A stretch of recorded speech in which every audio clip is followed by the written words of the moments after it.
All right, we are recording and that's it. All right. All right. Good afternoon. We will call to order today's Ogden Valley Special City Council Work Session. It is May 29th at 11:02 a.m. We are here at the Huntsville Town Hall Council Chambers as our anchor location.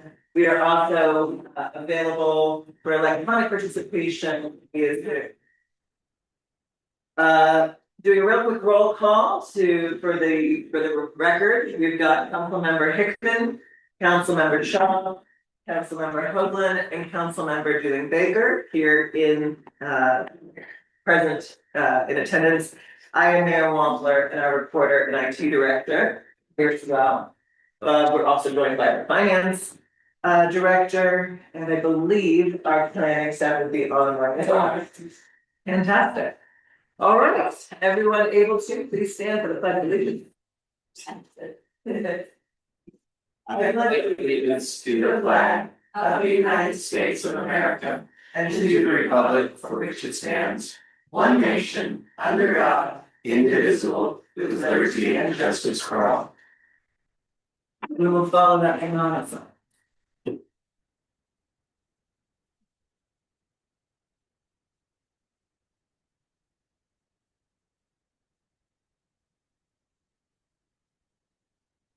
All right, thank you. We're going to jump right into our agenda. We've got a bunch of stuff to get through, but I did have a request. Councilman Hickman had requested, if it hasn't changed, that we actually bump the tough scope of work up in front of our finance presentation because we have specialists coming on to present that have, I think, a part. Is that still standing? That is still standing. We've got Nate and Matt on. I don't know that we have Aaron Sanborn from Zion yet. Okay. Liz? Interesting. Okay. Wonderful. All right, so we're going to get started with agenda item 3 first, which is the discussion of the TUF, which is the transportation utility fee. And this will be a presentation by JUB and Zions Bank on the scope of work involved. Matt, do you want to share your screen or do you want Kathy to share it from our end? You can share it from your end, Kathy, if you already have it pulled up. If not, I can do it. If you don't, Kathy, let him know and he'll do it. Okay. Which one do you want first, the tough scope of work or the revival? Go to the PowerPoint slide, link, and then email. Sorry, I should have set you up for success, Kathy. I failed.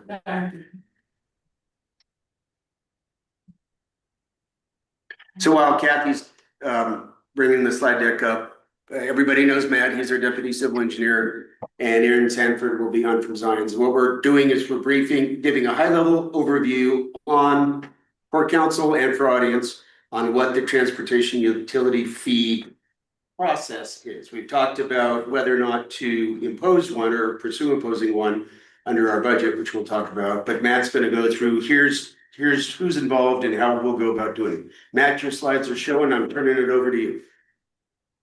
Okay, sounds good.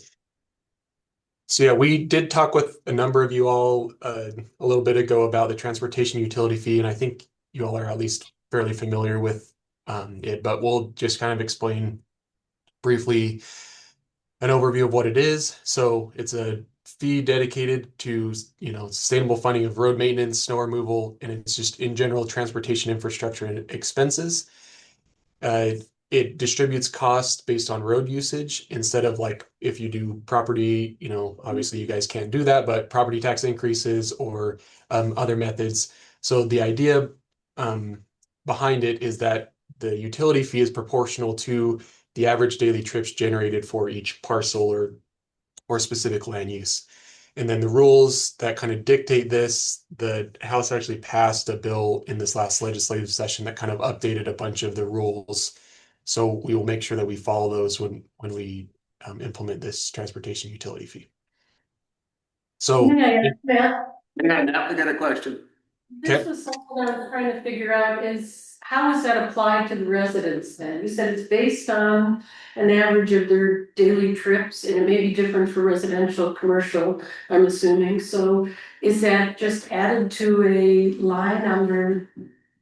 It's not Yeah. a property. it's No, not- what- How is That's our it? utility, like you get a water bill. We, So we, you would get a separate bill. we have to create a billing capability. As we become a utility, and well, we are a utility, our roads are, we have to create Utility fee. a utility fee and a mechanism by which to charge everybody and receive the money. So there's an administrative overhead cost to this thing. Right, right. Yep. Yeah. And in like a quote unquote normal city, it would just be they would, you get your monthly utility bill. There's the trash on there, the water, the storm drain, and then it would be a transportation. Obviously, in your guys' scenario, kind of unique. You don't have all those and that system in place, so you'd have to implement them. So kind of our deliverable for you guys, and we'll touch on it a little bit later on, is here's the parcel and or land use. And we can kind of get into why it's a little nuanced there, and here's the utility fee per month that you anticipate charging them. And then how you guys actually decide to bill them would be something you'd work through. Okay, thank you.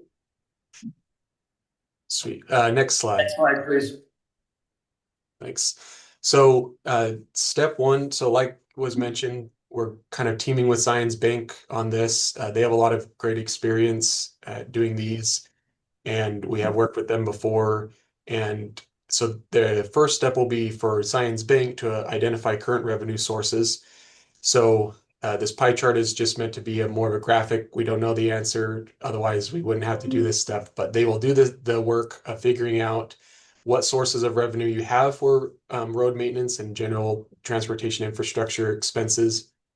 So that could be general funds, BNC road funds, other funds that you've historically used. Obviously, it's stuff kind of like impact fees, which has been brought up, that's in a separate bucket. And then one kind of big thing to note is existing revenue sources that are already dedicated to road maintenance. They can't be replaced with tough funds. For you guys, it's a little weird because your budget hasn't really existed, but say you're a city that, has been using general funds of $500,000, for the past 10 years for road maintenance. You can't pull that money out and then replace it with utility fee. It has to kind of be on top of, if that makes sense. And I think Sherry kind of presented that a little bit when she presented some budget stuff. Okay, next slide.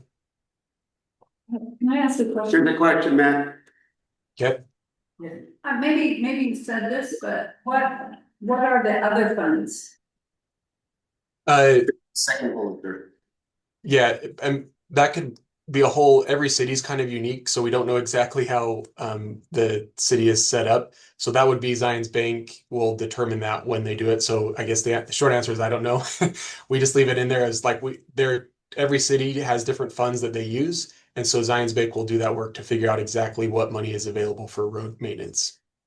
And in our present case, 4 or 5 months in now, we will be using our BNC road funds, Which is up there. which is up there. And then we might be using our TAN, the note that we received from Zions, the cash flow from that, to pay the bills that are on the money that we eventually will pay Weber County for doing the road work that they've done.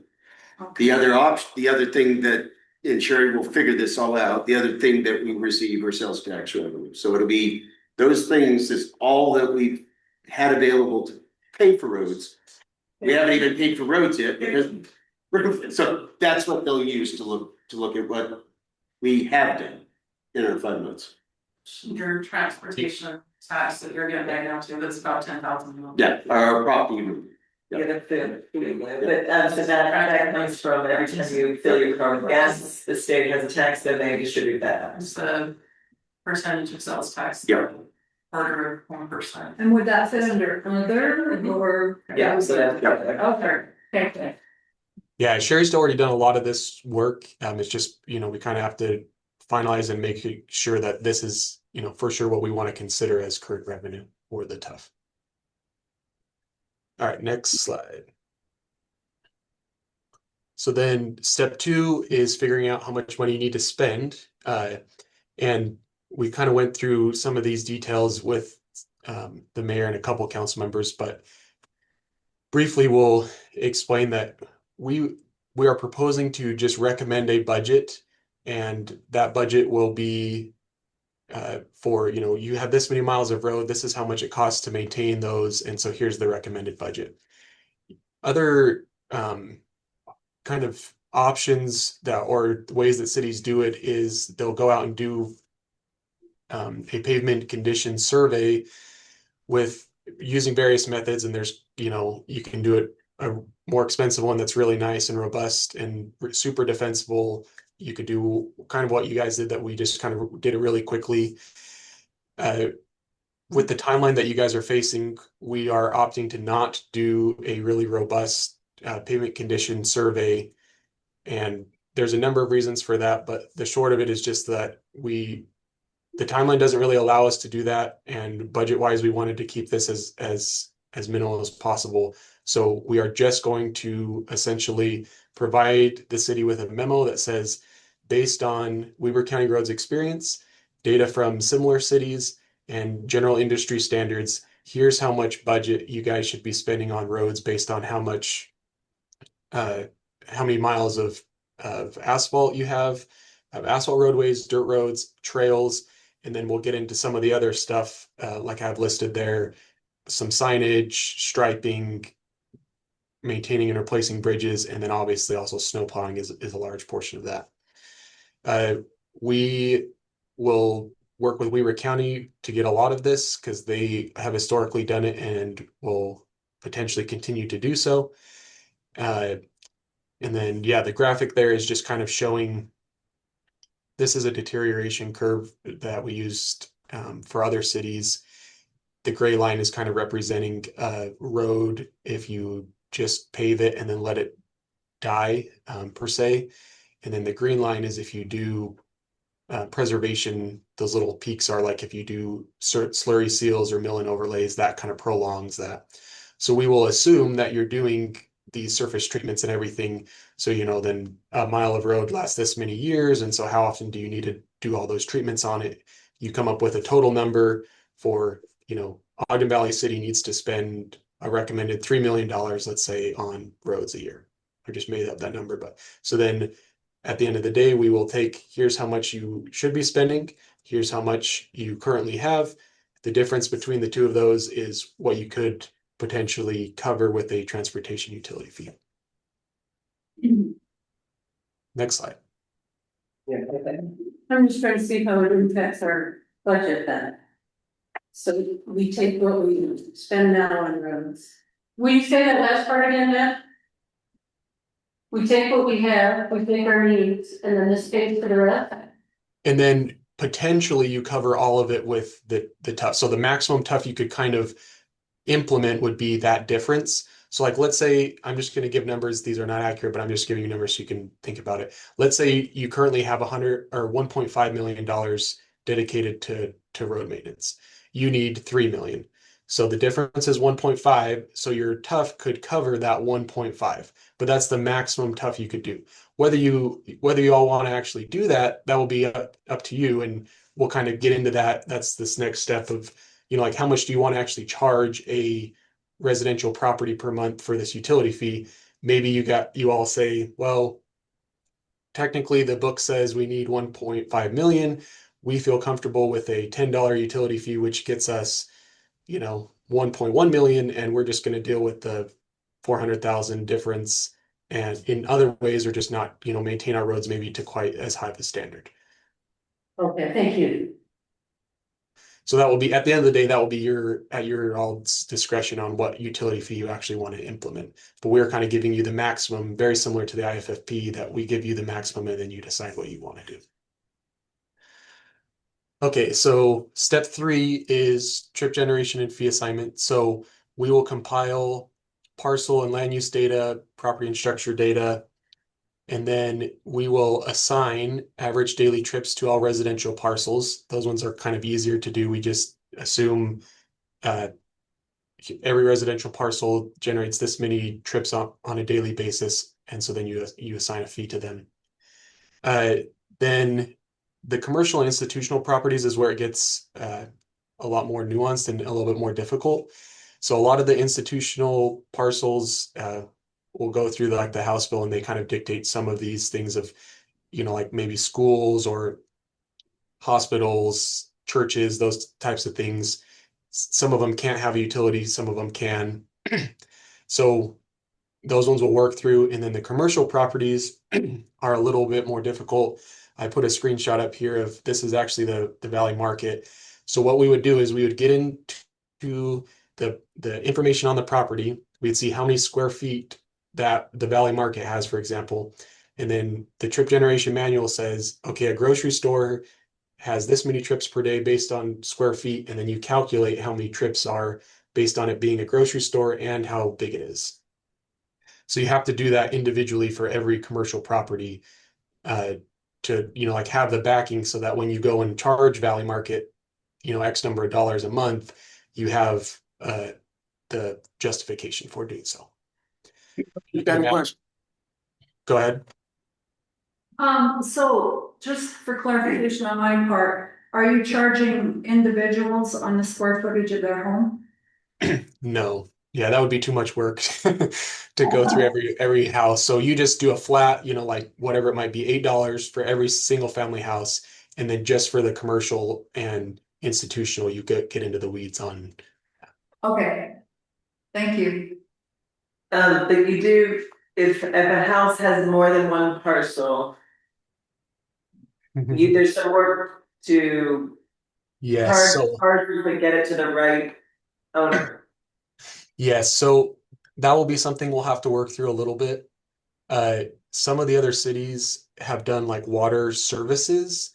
So they kind of like, because it's a billing account. So let's say a parcel has two houses for whatever reason, and they have two water services usually. So then you would bill each utility account one, single family utility fee. And that's like what's fair because there's two houses on that parcel.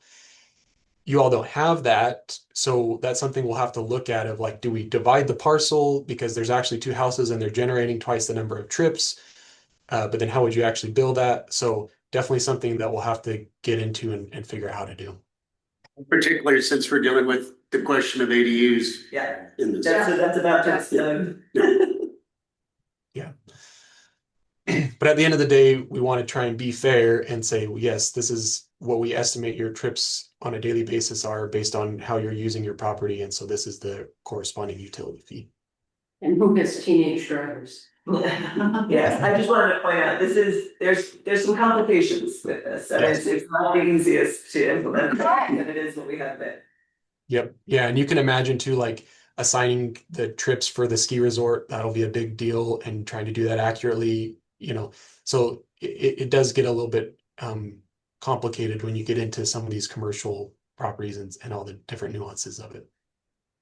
Matt is a man of understatement. Yeah. Go ahead, Yeah. next slide, Matt. Yeah. So we'll, just so you all are aware too, like we'll create this, it's kind of a cool map that has all the parcels, and our traffic engineers will go through and assign all the trips that they, based on their calculations, should be on the parcels. And we should be able to work through that with you all to, like you can open up that map and see it. And so you can see, yep, here's the trips we assumed for these parcels, and make sure that everyone agrees on like, yeah, that seems fair. Because obviously you'll have a good understanding of how things are used in the valley. So yeah, then that's kind of that last bullet is just Zions Bank and JB will work iteratively with you all to get that fee where you all expect it to be. So like I said, we'll see, hey, to cover your budget, you want it to be, it needs to be $10 for a single family. But you all don't really feel like $10 is too high, so let's go with $7, and then that affects every other parcel, right? Because it's kind of based on the trips. You're assigning like a dollar value to the trips, and then that dollar value for each trips converts to a total for that house.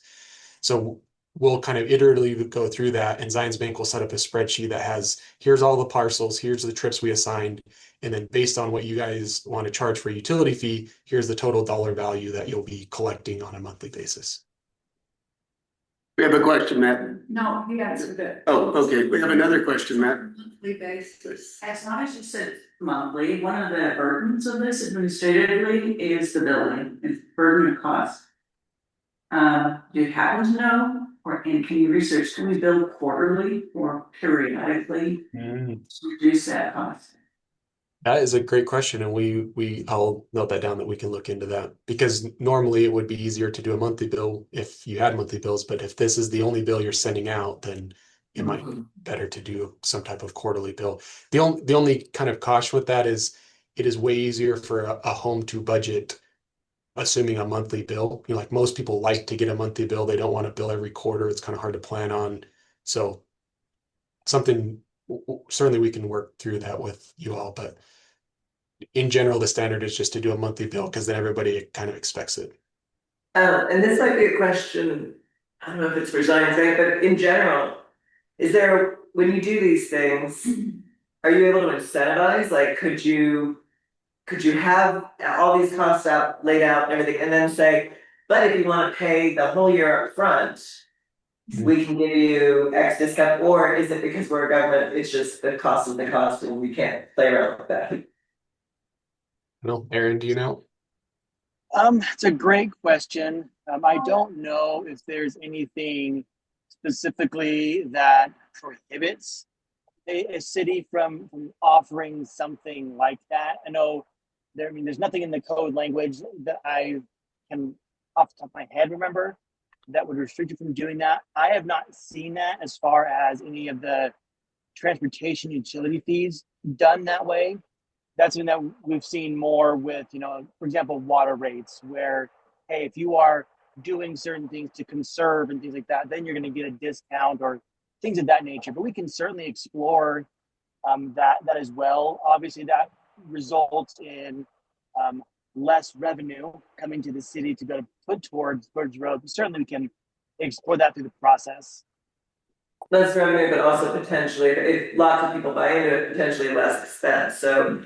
I just wanna know my boundaries and whether or not it's even legal to pursue, then we can decide whether it financially makes sense. We don't need to know the answer to that right away. I just, Yep. yeah. Aaron, do you have any additions to what Matt said? No, I think the only thing that I would add with that is really when we're going through that iterative process of breaking the fee out, we're looking both at an ultimate funding level to say, hey, we want to make sure we're funding at 100% of what our need is, or maybe looking at other percentage levels for that. But also we're looking at how did the categories of these fees get assigned that make the most sense. State code requires that there be at minimum 3 different categories: residential, commercial, and then public use, so churches, schools, and other uses that way. But you can have the categories split up into a number of different ways. And that really depends on the number of users you have and the number of trips generated. Because as part of this, one thing that we will be creating is an appeals process, where essentially if someone says, hey, I actually should belong in this category based on my trips, there's a process for them to say, here's my data, here's my traffic study, for example, that shows my trips actually put me in this different category. So to go through that process. And so really, we want to work to refine how those categories get split up that make the most sense for Ogden Valley City. And so that's that kind of second part of that iterative process of figuring out, 1, how much of the fee we want to actually fund, and then 2, what the categories look like at the end of the day for that fee. Perfect. Team, you'll see in the budget that Sherry will show us when we get to the budget that the estimated cost for Zion and JUB to do this for us is right around $43,000. So we'll spend money to make money in this case, if and when we decide to say, go forth and create this for us. Well, and that's one expense, there'll be other expenses as well. That is the direct cost of creating the reports behind. Later, we will have the administrative overhead of collecting the fees and managing. I just didn't want him to think we're spending only 40,000. There will be additional down the road, but that is the initial step, yeah. Thank you, guys. You're awesome as usual. Thanks. Yep, thanks a lot. Happy to help. If anyone on council have questions or anything, Who sets that fee schedule? Is it us? Ultimately, it'll be us. So they'll provide us the reports. And like Matt said, he just used a number of, to do $1.5 million worth of work is $10 per residence. We're just making that up. We get to decide, is it 10 or is it 9 or is it 8? We will decide what the fees are. I'm thinking. We can't go above. just like with impact, there's a ceiling, right? Well, but there's a ceiling based off of, they have to go out and study the roads. They have to go out and study the amount of houses, the type of businesses, all this stuff. Then there's an algorithm that can create what the ceiling is that we can charge, and we can either choose, just like in Beckley's, we can choose to charge at the ceiling or lower. We just can't go above the ceiling Right, right. because it has to be tied to the actual Cost of maintaining. Yeah. I'm just thinking $1.2 million, $10. Oh, if that's my favorite. That was just notional. Yeah. That was just a notional number for illustrative purposes. We have no idea what the fee would be. That's the studies are for. Yep. Cool. Anything else? Anybody else have questions? It's a lot to take in. The meetings are intricate. Our meetings learning about this. Okay. If that's it, then we will move from that and go into a presentation from City Broadbent on discussion and review and work on the fiscal 27 budget, as well as notice of our current financial standing. Why don't I go ahead and just give a real brief update on our current financial standing, and by that, just as I said, we met last Friday for a special council meeting, and I announced on that Friday meeting that from Thursday to Friday, our position had changed due to some brilliant legal work from Councilmember Hoagland, where she was able to identify a very strong legal position that we have run by some other attorneys as well, and they all have agreed, and that we are declared by law a taxing entity on incorporation, and that the January 1st date is really an administrative procedure on when you freeze the mill rates for the property tax. It has nothing to do, it's not really about being a taxing entity. Which we can see evidence by in the fact that we have passed taxes since we've been incorporated. So we're back again. I announced it last Friday, but that's still the case. Even though things move fast, that's still the situation we're in, where we are back to taking parallel paths, where we are going to continue hitting every required deadline for truth in taxation while we work with the state to pursue this angle. We at the same time have deadlines to hit if we cannot end up going through truth in taxation. If that pathway fails, we have other deadlines to hit. So we're running two parallel lines and hitting both deadlines, which are different from each other, and they need different requirements. So that's extra fun for us, but we have brilliant people on our finance team, and we're getting it all done. I just want to make sure to publicly state that the impact fee, the proposed tax schedule is printed and available at today's meeting, just as it was previously. It will be at every meeting moving forward. We are getting it on our website under the finance tab. There's a finance tab under departments. That's where you'll be able to find that, as well as a copy of the current adopted budget. And today, while we were originally a couple weeks ago going to just be looking at column G, we're looking at both column G and column F because we're doing both things now again. And just one footnote, our capable city attorney has filed a demand letter, and I call it a friendly demand letter, asking for articulation of the tax commission's position immediately, and so that we can then pursue administrative review and then if necessary go to court to seek relief. And as most things judicial, nothing is assured, but we'll make sure that we'll pursue it diligently. And so we'll keep the city advised of our progress. We are leaving no stone unturned. All right. So with that said, we'll give this over to Sherry Bravo. Alright, thank you. So there are a few things I wanna get through today. There are a few changes that we do need to make to the budget. There's a few suggestions we'd like to go over and get back from. We do need to finalize an updated budget for Zions. We have a bond that's due at the end of June, and they need that information to secure the financing so we can repay that. So they are asking for information on Monday, so I'm gonna, after I get your feedback, work over the weekend so I can get that information to them. So we do need to make decisions today if possible. We can't take any action today, our next No, time to just- take action is Tuesday, but Yeah, suggestions that I Okay. can get as close as I can get so that there won't be any major surprises for. Okay. It's not you can test the waters of the council. well, just so I can get your feedback, so I can get her as close, so she's not gonna get any big surprises after, because it does require her a lot of time to. She's doing cash flow analysis, and so there's a lot of information where she has to like, okay, this is when I want to hire this person, this is the cash flow they're gonna need, so it does take her time, so. Just feedback would be amazing. Yeah. I actually think we're really close, just from everybody's input and work, I think we're really close.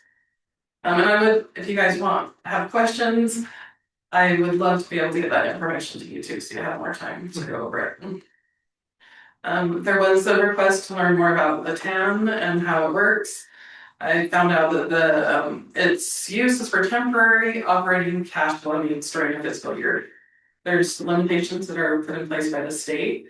You get 75% of the estimated taxes and other revenues that you're budgeting for. It needs to be for current and necessary expenses. And the timing is really important. They gave us a little bit of a grace period so we can pay it back July 1st by issuing another TAM, but usually they are due at the end of that fiscal year. It's for cash flow. It's not to use for like a bond for a huge project. So there's a little bit of the difference in a TAM compared to a different bond. Yes. Been a foot stomp for my colleagues. I don't like debt, but 75% of estimated taxes and revenues, what the plain language of that is, the sum of our estimated sales tax plus municipal energy tax, plus TUF, plus the little onesies and twosies, all in one pot. 75% of that, in theory, is what Zions or somebody could loan us in the TAM. So just remember that from a gross numbers perspective. Does that count property? Yeah, you left out property tax. Well, thank you, and right now, the 480,000 in the property tax, thank you, Katie. There is one other aspect to it that I forgot to put on there. They actually do that cash flow analysis to see how much cash you actually need for cash flow. Right. So they go month by month and they check to see what your deficit is going to be, and that helps determine how much. So when someone asks, well, can we get a bigger town loan? Yes, you can, but you need to show that it's needed for one, that you're gonna be in a deficit, and you also have to show that there's the revenue to back it up, that The your future revenue. future revenue. So that was one part, so thanks. I will go over these columns in the budget. It's a lot, so I'm gonna explain which columns what and why. Can I foot stomp something, Sherry? Yeah. For those of the two of you who aren't on the finance committee, we've come to start using the lexicon of column E versus column G. So if we say the E budget or the G budget, that's what we're talking about. And we'll try to get this clarified, so the next meeting it's easier. Are the columns labeled below them? Yeah, I will show you. There You'll see it in the spreadsheet. We're gonna go line by line and kind of show you where we're at. So But all I have is this. we have not seen the. You have access We've to seen this. the F and the G. You have access to this. H is a little bit different from G, and I'll show you that in a minute. I'll go over everything and explain Okay. exactly. We're gonna look. Right, so you haven't yet seen E or H, and Wait, no. You haven't seen You it. have seen E. E was F originally. It'll make sense. And it will- It'll make sense. It'll make It'll make sense. Just so they don't feel like they're being kind of blindsided, it is very technical in finances. H is actually suggestions, which we'll be discussing, that is the point of discussing today. What was F that is now E and what is now F is the fact that, the F budget we worked on, right, which is Yeah. if we can increase property tax, here's the budget, that was F. That's where I was E confused. and F are still the same budget, but it had to be broken up so that we could see. In truth and taxation, you are required now, it's a new thing, you're required to create a separate budget where you hold and reserve the money until they tell you you have passed truth in taxation. You can't spend it. And that's not until the fall. Until August. August. And so there's a budget that shows you everything, and then there's the same budget number, it matches completely, you'll see. But it'll say, and then here's the pot that you can't spend until this time. But it's the same budget, it's just parsed out, because that's treated Tell as them a reserve. requirement. Yeah. Yes. Okay, for those of us liberal arts majors who don't think in terms of Excel columns, yeah, we have talked about using verbiage to refer to the column, so that column E is the with property tax. Increase, yes. With the property tax increase, the lean budget is column, G is I'm just going to be without additional property tax, so it will be easier for us to all discuss the columns.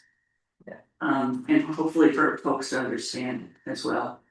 But it's not that we have now 4 budgets. It's- It'll be explained. It's alternatives. Part of the reason we're keeping them separate is so you can see that historical, this is how it's changed, this is how it's separated. So that is part of the reason for the extra columns. As we go through the roads budget, you'll see this, but a question that you asked, why the road budget is smaller if the TUF is in place, because if we're passing the TUF, we're starting to accept the payments, why is our road budget smaller? And that's because this study is gonna take time and we're not gonna start collecting revenues. And so that is why, even if you're gonna do the TUF, you're still gonna have a lower budget this year unless the property tax increases. So it's 2.1 plus or minus in column E and F. The columns with the property tax increase. Right, And what, it's 1.5 in G because of the tough problem. We won't have those monies until many months from now. Therefore, we can't fully fund roads. Tough monies. We won't have tough monies because it takes months to do this. So that's why we won't be able to fully fund roads. well, That I way. would recommend doing a budget amendment when we do get more information, when we know when that TUF's gonna be implemented, when we know how much we're gonna charge for it. And then you can have real numbers to be able to put those road projects in place, so we'll do a budget amendment. Clarification for me, Uh-huh. the E and F don't include TUF. I'm gonna show you. Okay, They don't. Yeah, They when don't, you have they the don't. numbers in front of you, it will help a lot. Yeah, yeah. And we'll also go over this personnel comparison after, but let's go to that budget and see the difference. There we go. This will make more sense. In this spreadsheet, you see E, F, G, and H. So, and Peggy, if you wanna look on your computer, it's Let's it's make the this- same file she had originally sent before we've added in the shared drive under finance. Is this the same one when it pulls up on? It should, yeah, I mean, we just look it up. Not in, Oh, no, not in Excel, no, I think it's Excel. the definitive link is what Sherry sent out. Can you guys see it? Want me to do it now? I can see it. It's in the shared drive. Okay. So this column E, that is the budget where, you're getting the property tax increases, you're getting the staffing that you need, you're able to pay for all the studies.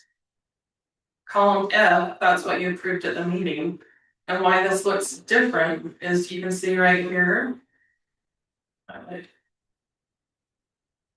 That number I highlighted right there, that's how much tax you're gonna get if you don't do the increase. And right here, you can see this additional line I'm highlighting right now. That's that state requirement where it's a proposed additional property tax, so that's how this is different. It really is the same budget as E, it's just withholding that money. In case you don't go through with the property tax increase, in case you can. This also shows that if you can increase property taxes, you're gonna decrease your municipal energy tax.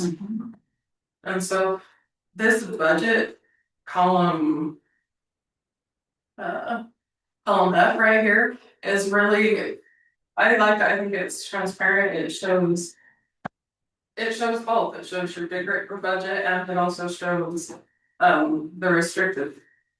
So another place that you can really see the differences is if you go down to. Like the expense side of it, so you can see in column E, it's got the fully functioning city with more personnel, you can see the wages are higher. But over here in column F, you can see they're not as high. But if it's approved, you've got this restricted tax increase reserve, which if it's approved, then that money can be put back up here. So on execution, if we are able to do this, and if the state says yes in September, then we can begin with a 10 to start doing some of those things that $334,000 would buy us that we can't do. And Sherry, just a quick question, that 334 represents the additional property tax that would be derived from a tax increase. It represents the expenses.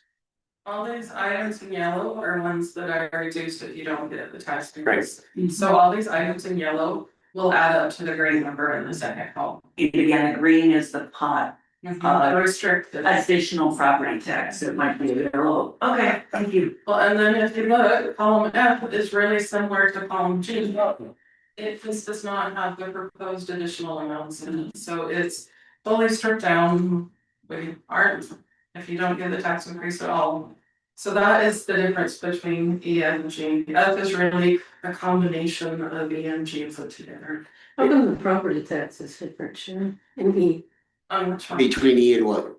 F, G? Yeah, The 489 is what we will get from the county. That's the current property tax. and then over here, That is what we would get if we can do TNT. And we won't do TNT in G, because our G budget is, sorry, you're out of Schlitz, you can't do TNT. See the math, what's the saying, the math? It's not the mathing. It's not mathing for me. no, you're good. Here, the property tax on column E, which is the tax increase, is 3 million and change. Mhm. However, the extra money we would be getting if we were to do an increase is 300,000. No, It's okay, the 300,000 is not the tax, it is the expense. Yeah. It's the money that's set aside and reserved for expenses, that if we're allowed to do TNT, then those monies are opened up for expenses. So if you add this right here, Right. you add this one, With the 2,542,000. yes, add this blue one and you add it to this one, You'll get the 3 million. you get your 3 million. Was that Okay, correct? Okay, so that is just splitting those into two different lines to show one may not happen. Okay, One guaranteed and the other one may not happen, so you You can have to say that, yeah, that is helpful, thanks. Yeah. did we look into or did we ask, can we take out another 10? We have to take Yeah. out. We have. Yes, well, I know to pay this one off, but I mean, if we don't get property tax. Yep, good. So we would have another 10 after we get the one to pay off Yeah, to help pay expenses for the next year, is that in here? per cap. It's not in what we're looking at, we'll look at it when she goes down. Yeah, we found for preliminary numbers on preliminary cash flow, and it's actually smaller than what I had previously put in the budget as a placeholder. And we'll get to that in a minute, but it is based off of cash flow needs and our projected revenues, but it is about 875, if I'm remembering correctly. So, yeah, it'll take 2 or 3 years, I think she estimated in her projections. She does have us increasing taxes next year, if we can this year. This is in column G or column E and M? I will show you. Right. Okay, so But I don't want us to jump, you had a presentation and well, we just, were gonna get there. no, we're getting there, so does everybody kind of have a feel for what EF and GR? They're just combined, okay, so just to confuse it a little more, we now have column H. Yes. Because we don't wanna make changes without being able to ask and wanting to show you this is how it's changed and stuff, we have H. Yeah, so just to clarify, so as the finance team meets, just like everybody else's portfolio, when you all meet with your teams to work on things. We made suggestions and corrections and everything, but we didn't wanna change it in the budget. Because that's for the council to decide. So we made a separate column to say, here are the changes we wanna bring to council. And talk about, this is our finance team's recommendation, but you all get to weigh in, and then in the end, it's majority vote, so. So one more. that's the column H, Sure, is our so eventually we're gonna get rid of column H, we'll move it into, back to column G after we. The genesis of column H was column G modified. Yes. For everybody, just so you know, that's where it came from. I just really appreciate your guys' patience and understanding going through all of this, because There's a bunch of liberal arts majors and an engineer. so, But before you get done, tell us why we suggested changes, what do we? yeah, that's why I'm gonna tell you just the changes right now, so. The colors that are kind of this tan color, these are ones that me and Jeanette went through after we looked through cash flow, after we got more information on the budget. So, those are ones that it needs to be changed. Right now, we're looking at revenue sources. Yes, so this, we found out that the garbage collection charges, which we previously had at 6,000. 69. 600, when we called the garbage company, they said it's gonna be closer to 25,000. That is materially different, we need to change that in the budget. We talked through the scenarios with Jeanette, she suggested, we both suggested after working on it together, that we increase our. I got this so big, it's hard to see the lines. Our P and Z permit fees and our engineering permit fees a little bit to help compensate and also change this. Fee in lieu. Of motor vehicles from 10,000 back up to 35,000. That's one that the county is trying to calculate and figure out how much she did to us. That is one that comes in monthly based off of like. Vehicle motor registration fees and stuff. And so after talking it through, we both felt like that was a comfortable way to help change the budget. While still being realistic with the revenues. And on the next one, go down to P and Z. Permit, Just one quick thing before we go on too far. You can see these lines up there that are green or red.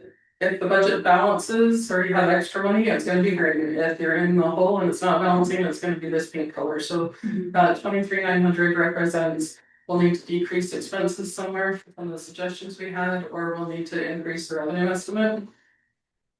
One thing I'd like to mention is 1.3 million for sales tax is a conservative estimate. We did get more tax information in May and it was a little bit higher, which is good. We got 155,000, which is amazing. Talking it through with Jeanette, we thought about increasing that budget line to help compensate for garbage services being down, but after talking it through, we didn't. Your reservoir is gonna be drained this summer.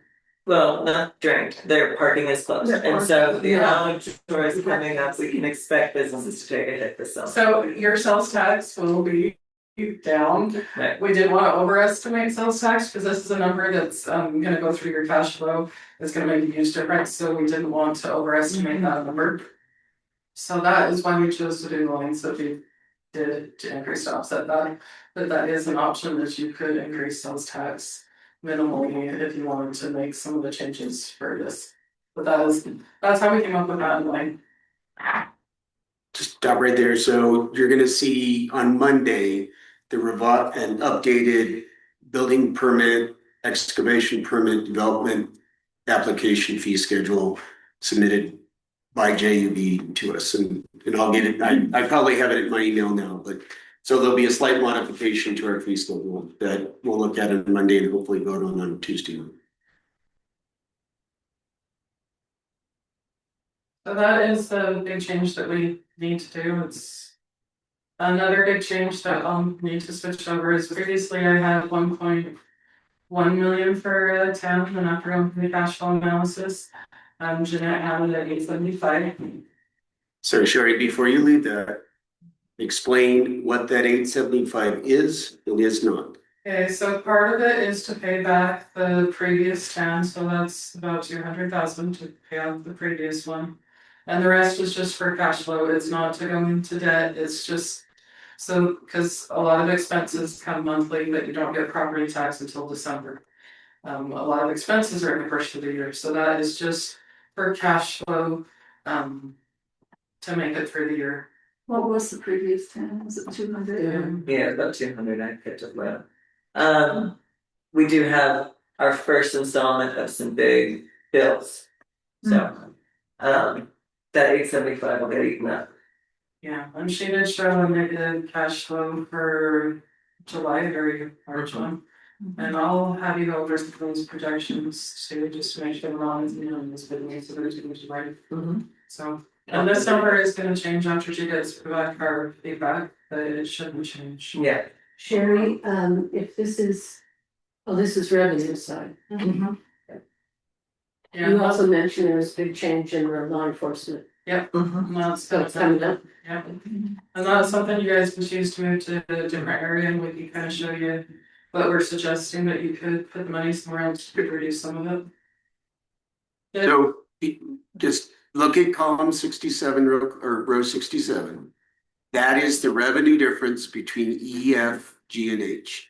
E and F are the same because we've got the approval to do the property tax increase.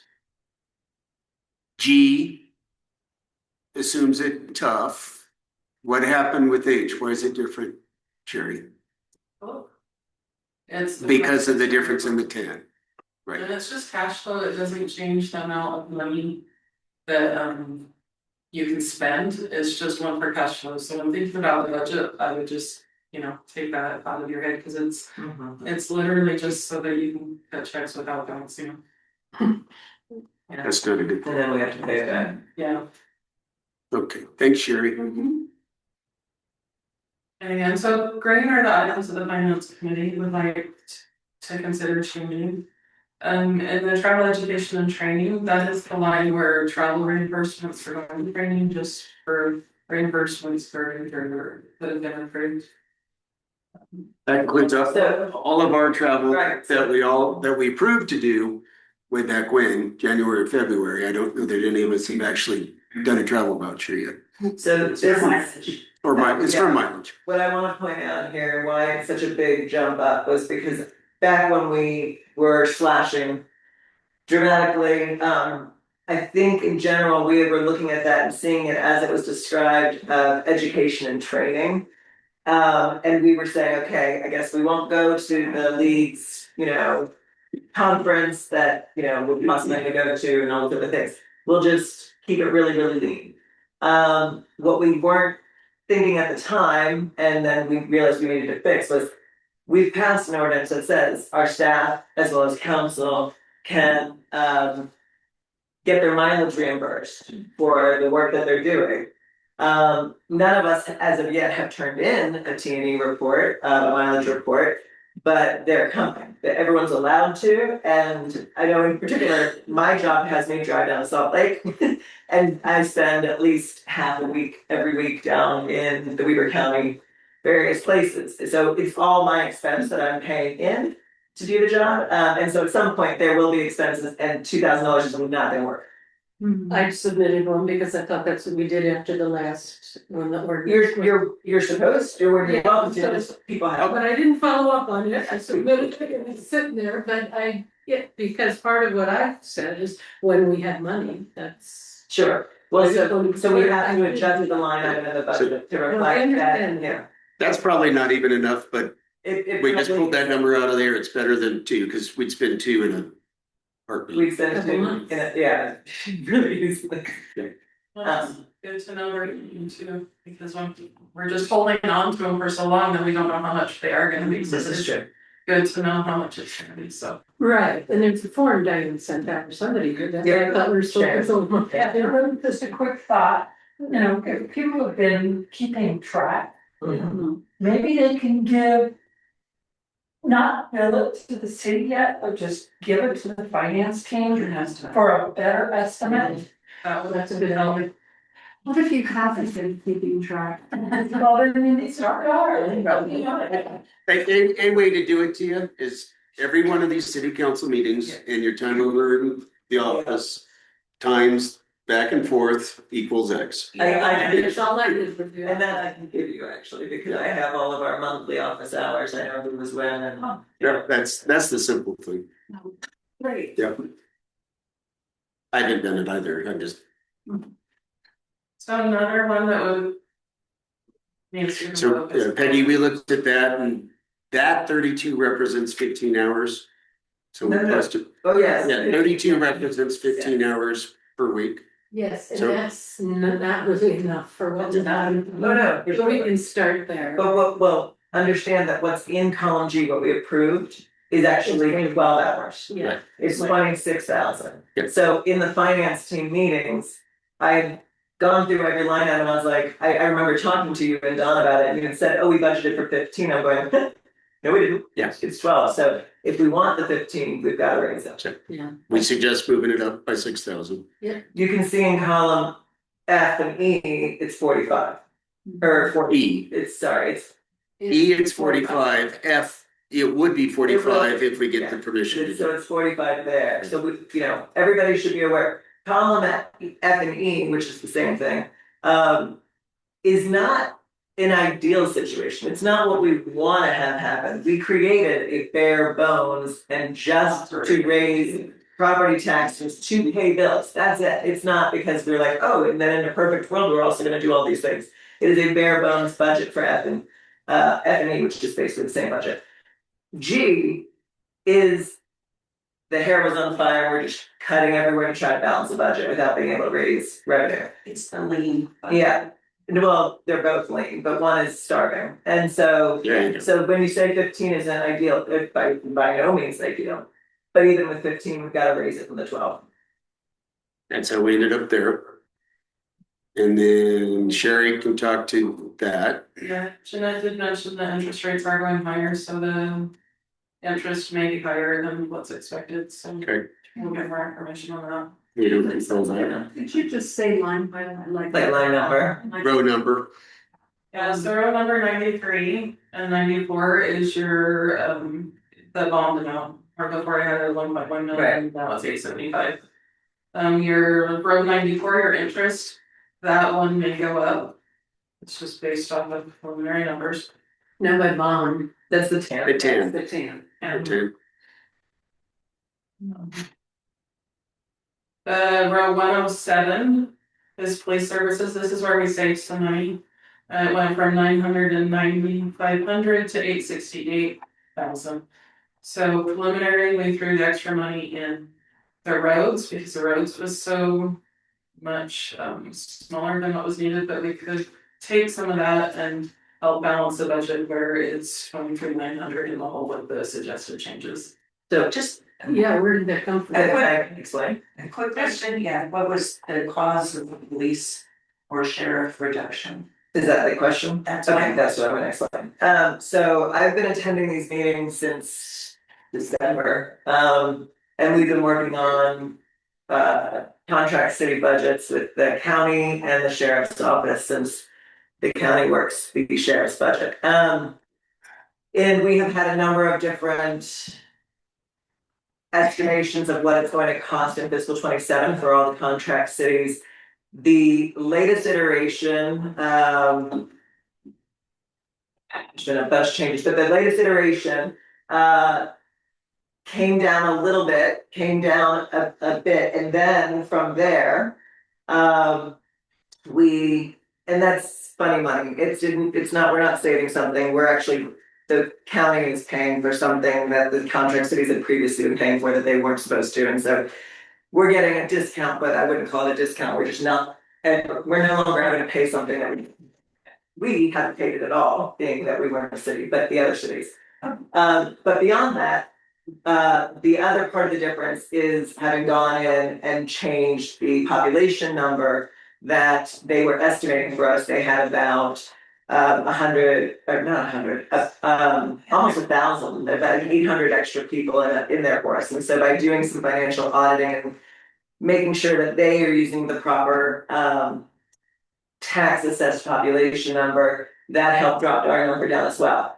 It can further be affected through, again, this will be throughout the year, careful financial auditing of the number of calls, because the cost is a set price times population times calls. And so by auditing that they keep the population number correct and our number of calls correct, we can keep our number to be accurate and lean. Yes. Auditing now. It was me and now it's taken. And by auditing, you just be looking at each individual. We get the call. And double checking, confirming that all calls are within the boundary. Going through what their proposed budgets are and then making sure that everything matches correctly with us again. So that was it, as I was going through what we had agreed to within council when we agreed to the big slash of column G. And I realized that that 990 was the second to last budget iteration from the sheriff's office, not the latest one. So. Okay. And because, and this was something I made sure I confirmed with Sherry, because if there is, say your estimates are, a little squishy, and by that I mean there's $5,000 extra, right? So it turns out we didn't have as many calls in sheriff as they thought we would have, based on history. So all of a sudden, we didn't spend the full amount, we spent a tiny bit less. You can shift money in its portfolio in the budget without having to do a full budget amendment. So if there was another line item in that public safety that needed us to say, oh, we'll just take that 5,000 and we'll throw it over to something, then that would have been fine, except for the fact that when you look at that portfolio there, animal services are assessed by a fixed amount, FICA's fixed, that salary is fixed. And so if we had any overage, like that was gonna be $120,000, if we were gonna have that overage, let's take it out of that portfolio and put it where we wanna put it, which is where the finance team started saying, let's bump up code enforcement, let's bump up. I just want to chime in, a budget amendment is not a big deal. It's not. Take that 5,000 and put it.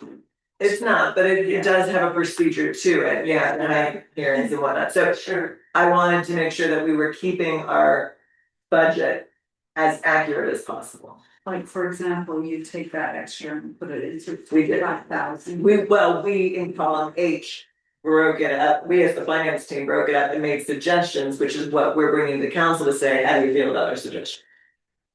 Okay. Okay, back to you. So right here, the other items in green, those changed because we took that money from the police services and we put it down into roads.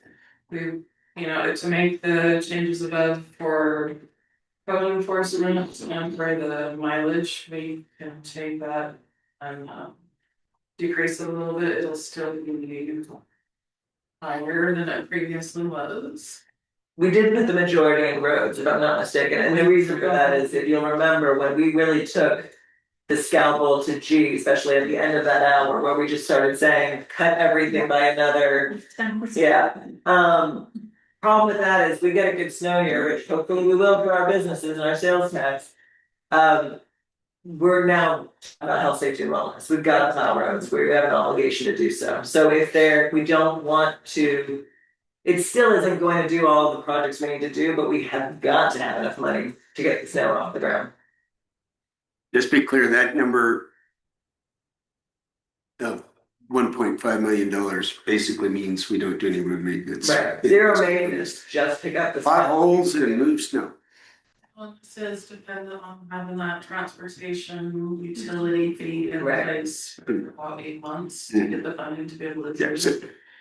so, but as we make decisions in the month of June, we'll be able to make some decisions about whether or not to give the green light to Weber County Roads to actually do the work that we approved earlier this month. Some of it, In that road maintenance plan that you all approved. if you guys recall what Matt approved. So right now, we're in a situation where we may not be doing significant asphalting and whatever. We'll see. All of this is in flux in the month of June. So I did just decrease that, but I don't know the budget was off, but I can change that back. Mhm. I'm just making that red 23, whatever it was, she made now green, that is balanced, cause she just took it. And you can see the roads still have more money than what we did previously. Yeah. You're still higher, it's just that we, instead of just dumping everything into. 50,000 will give us, I don't know, But that- 3 more snowflakes. State routes, isn't Highway 30, no, this is just our it? responsibility. Not our. But overall, there is a lot of change. There was one thing I did want to mention, and that's down here in Public Works. You can see the salaries and wages for that Public Works Director, that stays constant through any of the budget that's needed necessary position, so that is one that you could start July 1st. So that is one difference compared to in the proposed budget. Let me make this one a lot bigger. With the tax increase and without, like that managerial position, the amount of money for that decreases substantially. So that one, you're not gonna wanna go over this smaller amount, you're not gonna, if you do decide that you want to or increase taxes, if that's a possibility, and you want that position to be paid that much, I would recommend waiting to hire on that position until later. Sherry, I'm not sold that a city manager is the first thing we wanna hire, Yeah. full timer. Certainly public works, but community development would be a great expenditure versus the city manager who doesn't have planning, zoning, and broader skill set. Is that hard to change? Is it just a budget amendment? Just a bunch of. It's not even a budget amendment, Okay. they'll all be in the same portfolio. Okay. No, but there's a lot of, But regard, yeah. So could you explain community development in- Community development as is, opposed to a city manager? yeah, it's really, I'd argue it's 80% of what the city is doing. It's planning, zoning, forecasting growth. Broader, there's other stuff engaged. Sherry, what would you call it? Well, it would include managing the permitting processes, Sure. planning processes, communicating with developers, yeah. Yeah, the code that shapes the city. Helping oversee the planning and zoning. Whereas a city manager oversees the entire staff or 98% of the staff, the community development person would have planning and permitting and maybe economic development and things like that. And maybe we can decide. and They're not managing everybody, they're just on now. but that role is like 80% of what we're doing. It's- And also I'd argue having some of it in-house, having a managerial person over planning zoning. We reduce our outside fees. For zoning services and planning services.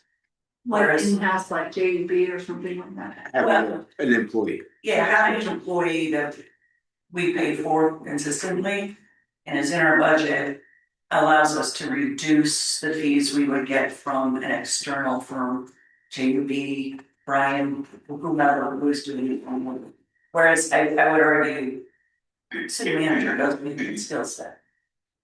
So they're a W-2 employee that we would hire. Yeah, that is often like the first pick for really big cities. Our roads, our public works is an unusual first pick. But it's because we have so much mileage, so much roads to take care of. Do they make? Sherry, in that 217, is that all the benefits? Yeah. And I do have benefits, so I've got a retirement, I've got health benefits included in there in the column C. Yeah, just an FYI with the retirement, we can't do that until we write a letter to the URS, Yeah. because we told them we wouldn't do that. Yeah, That was a letter Oh, for appropriation. They have to tell us that if we hire, we'd be responsible Yeah. for that. So we need to send them. Oh, they we can would write have that to up. work through all the. So anyway, all of the administrative stuff, but that's in there. Okay, Now, good. one thing about URS though is if you do wanna get somebody from another city that has experience that's already in the Utah retirement system, they're gonna wanna continue in the Utah retirement system. You bet.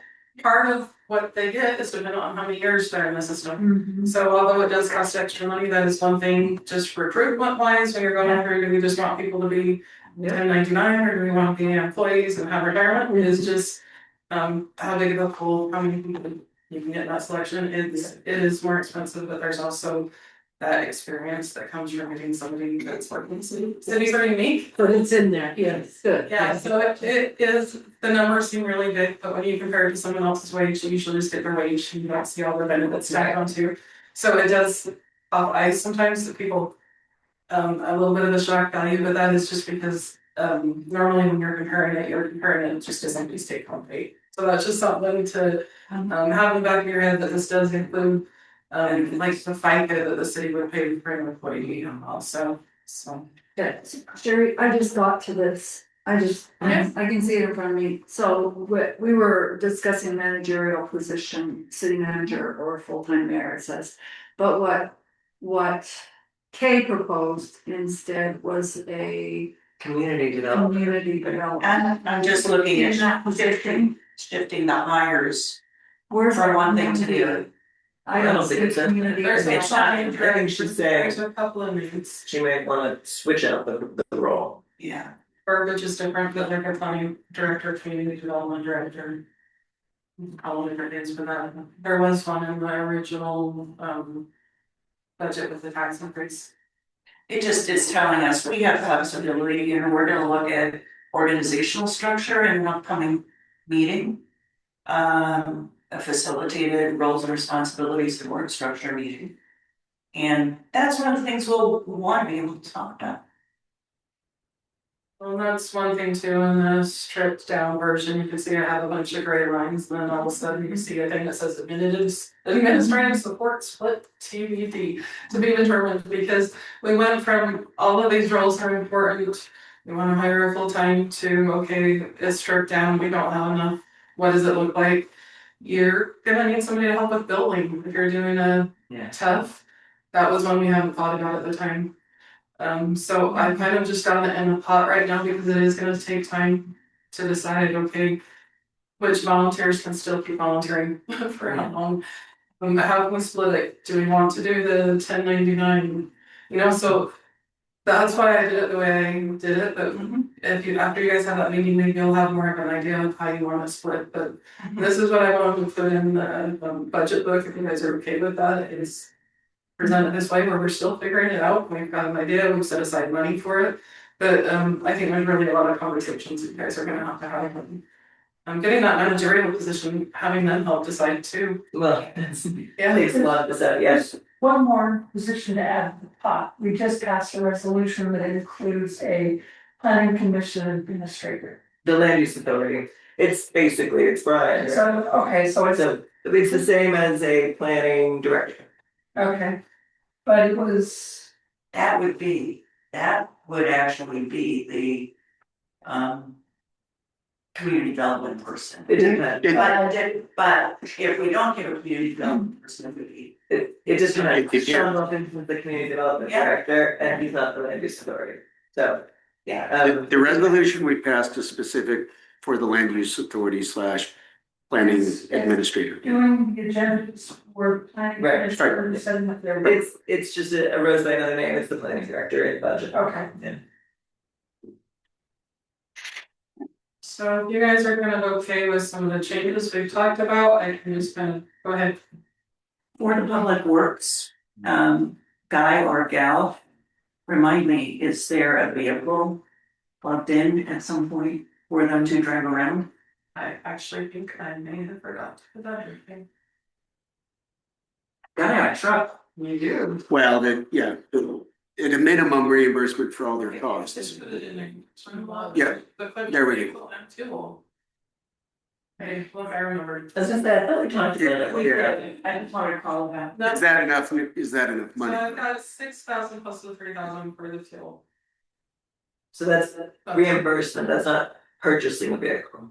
Or you could do like I a don't- Well, go, what is column 159? Go back to its definition. rental of equipment and vehicles, so I was assuming a lease. Oh, okay. Yeah, but that is 6,000, I don't know, what's it cost to rent something? I don't imagine that. Seems like just a little shy to Yeah, me. for a year? Yeah, Running around in a truck, because they did go. what's a truck cost a month around here, folks? $500 a month lease. Yeah. I mean, year, sorry. Oh, so that number's good. That number's good.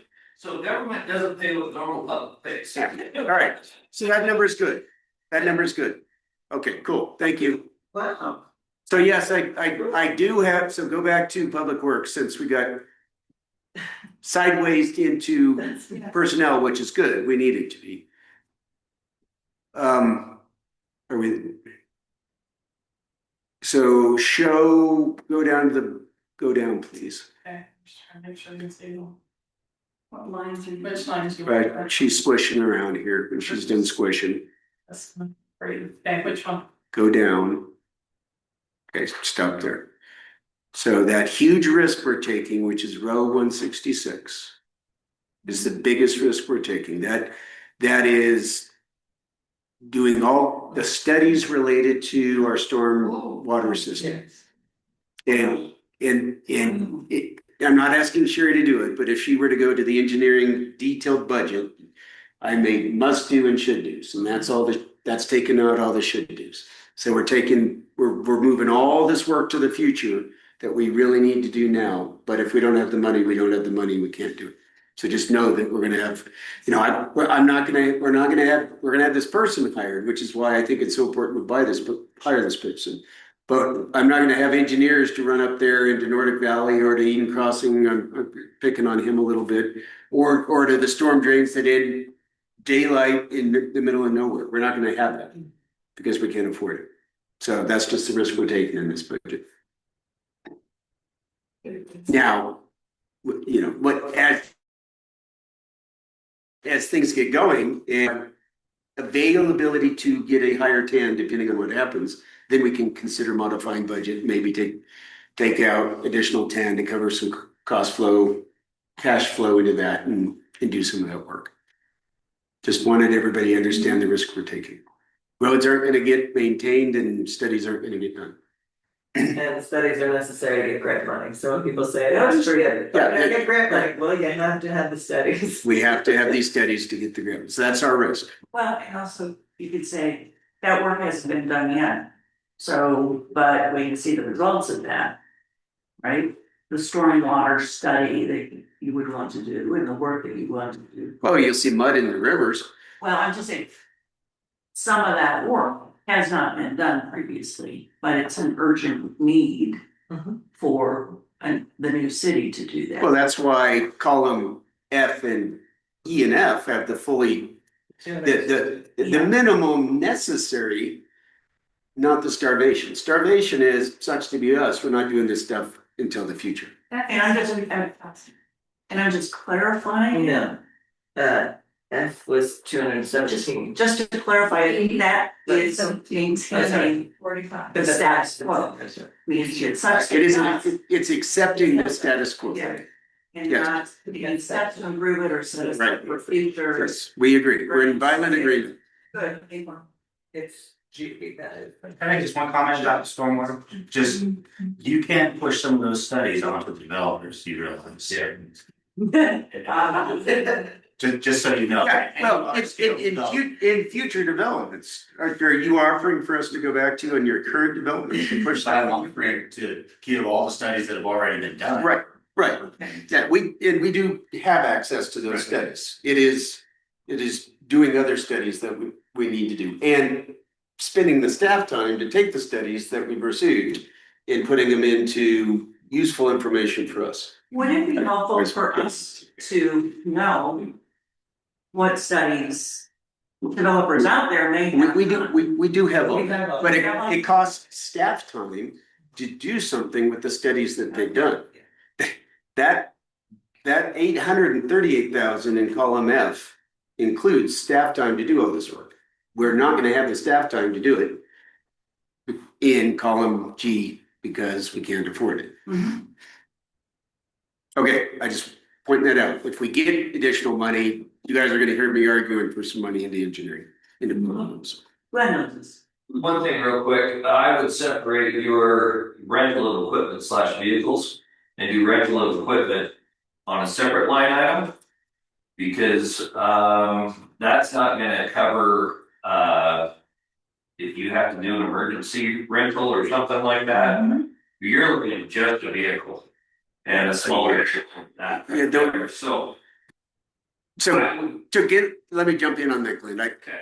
You're making a good point. The way we cover down on that right now is Weber County roads. So our ILA has access to everything Weber County roads has. So in an emergency, they roll out here with their backhoes and everything. So we're covering down on that through the roads, Through our contract. through our contract. So that bill would be against the roads budget right now. That's how we cover it.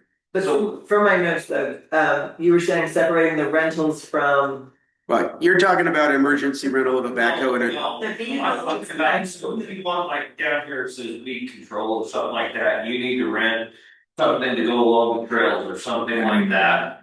You gotta have something for that. Yeah. That is going to be different than rental and vehicles. I mean, I just want to make a verbiage thing with a finance that if you put it in one line item, you lock yourself into that. Let me speak to how it works right now, and then we can decide whether or not Glenn's advice is useful to us. I'm not saying.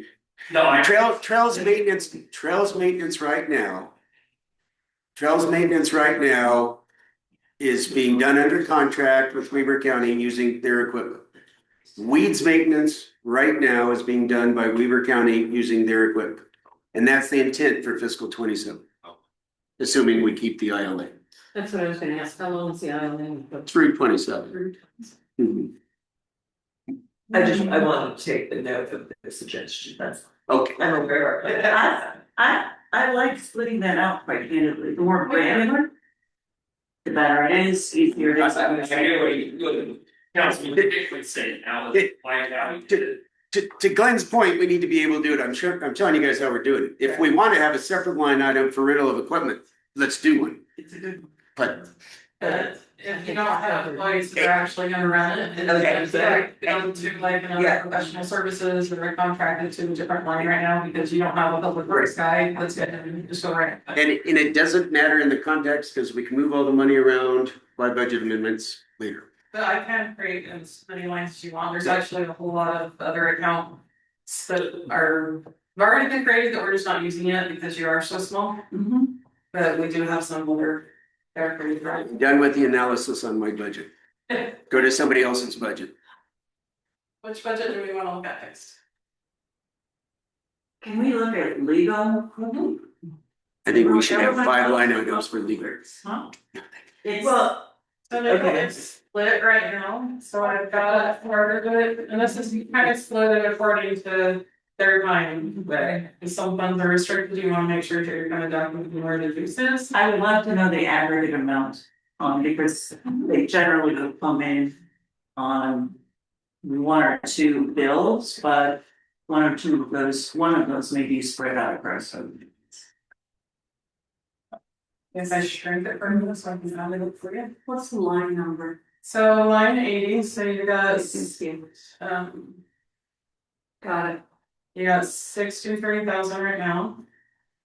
It has been reduced to 57.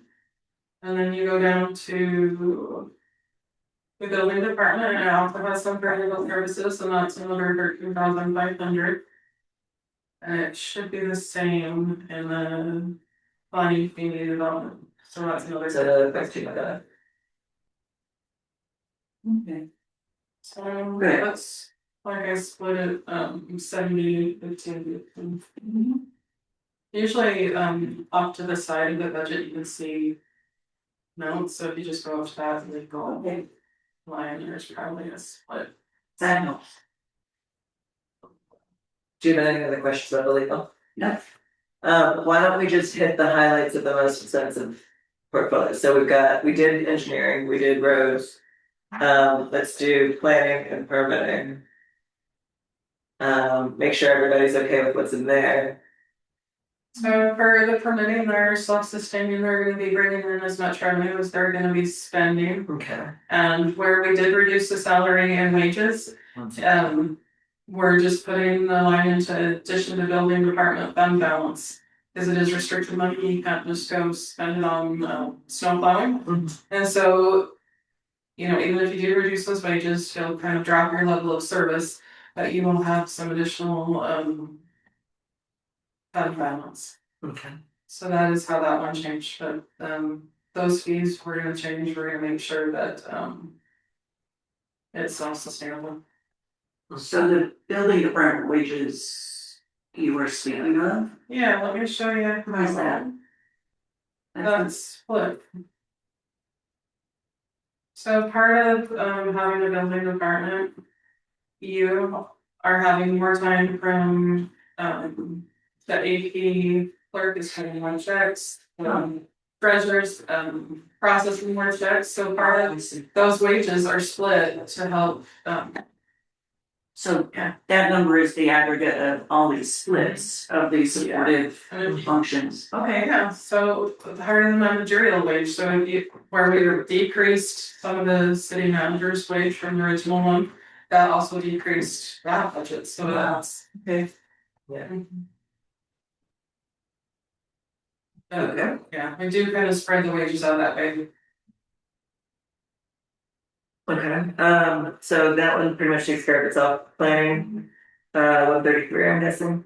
Yeah, so the big difference in this one is that decrease in the salaries and wages for not only the director, but also some of the support staff. There is the planning services, this is a big one that we decreased. Going from 255 to 155 will make a big difference in service levels. But is that realistic? I mean, you know, looking at that other position in 217 as a city manager, is it realistic to hire at that rate? So that one is gonna be split. And so having that person help manage the building department stuff too, we'll split that wage out into more than just the one money, which does help. But we did do some comparisons, and so that 168 is representation of somebody making 120,000. And is that typical? Yeah. And if I have the position broken out. And it's 50% in the planning department and 50% in the building department. And that position is, we're talking about The planning director. Planning director that could help with the building permits, can help and get those phone calls, can help with the planning and zoning commissions. So that is that the community development person we're talking about? However you wanna word that. Okay, So we have great. different titles and different. But also, remember, the planning director is in the increased property budget, it is zero in the color. Yeah, Just goes away. and see it went from right here on column 11, it's there, and you can see without a tax increase, it's gone. And that is where I'm saying, This we is need more city management or What, community development planning director guy. Or yeah. well, in this present case, it's, do you want a planning or not? And in You the bet. starvation budget, there isn't one, it's contract. Right, there's still money. But I am still saying, however, in the skeletal budget, There's, there's still a staff person called a city manager. Right? And I'm just There's a saying, part-time city. right, yes, I'm in just the saying, starvation budget, there's $86,000 for a city manager. Is what we have in the starvation and budget, I think it's cool, cause but that is not the planning director, that's separate. But what's Kay is saying is that there's still time to make You- changes. Well, You're what I'm suggesting, saying is- you're suggesting, consider a community development director using what the city manager would. Yes, and also it's a lower paid position and less, we can talk about it in our organizational structure. But you're not suggesting taking the money out of budget. From a budget perspective, the money's there. I'm saying, Okay. let's look at Right. what's a more valuable and affordable personnel. But we don't have to make that decision now. The money's in the budget. Yeah, but this is why I say budget begs discussions about personnel. It You have to be clear on that. But the city council, as I kept trying to put that conversation with the budget, the city council specifically wanted to table that until January 2nd. And Well, I don't think so. June 2nd.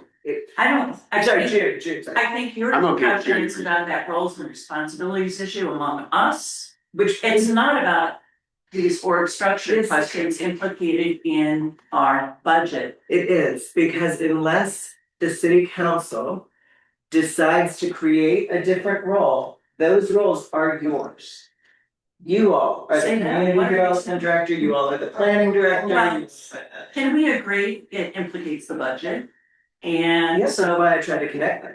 well, I don't think anyone objects to connecting them other than right now. So we can talk about budget, and we can talk about staff. It's necessary to talk about moving staff around, what staff is essential. Otherwise, we can't do a budget. Okay, let's move on. But the money is. The money you're saying, Yeah. it's just changing what you call. It doesn't change. That is my point. So we are open-minded to that fact. It does not freeze the position. It's money available. I am open-minded to a conversation in the future about using that $86,000 for something other than a city manager. Then Yes, what's the- if that's the question. But from it, get the budget done, Sure. let's keep the number as is.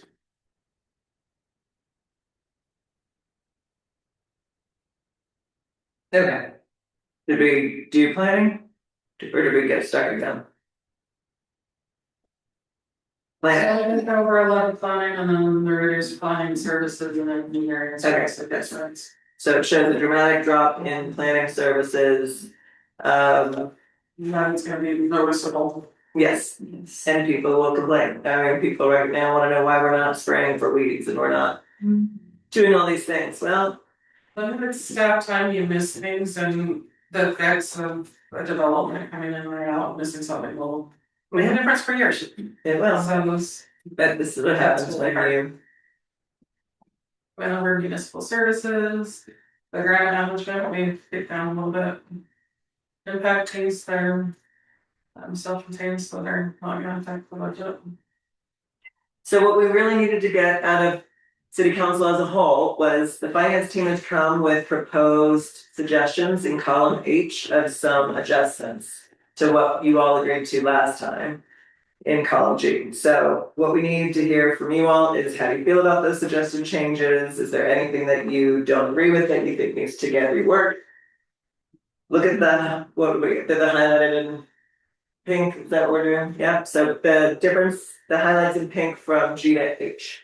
So I do have a question of Sherry. Yeah. Go to sales tax, please. Okay, you said you and Jeanette masticated, which means chewed on, number 9, and came up with don't change 1.3, even though our most recent sales tax distribution was higher. Can you elucidate, please?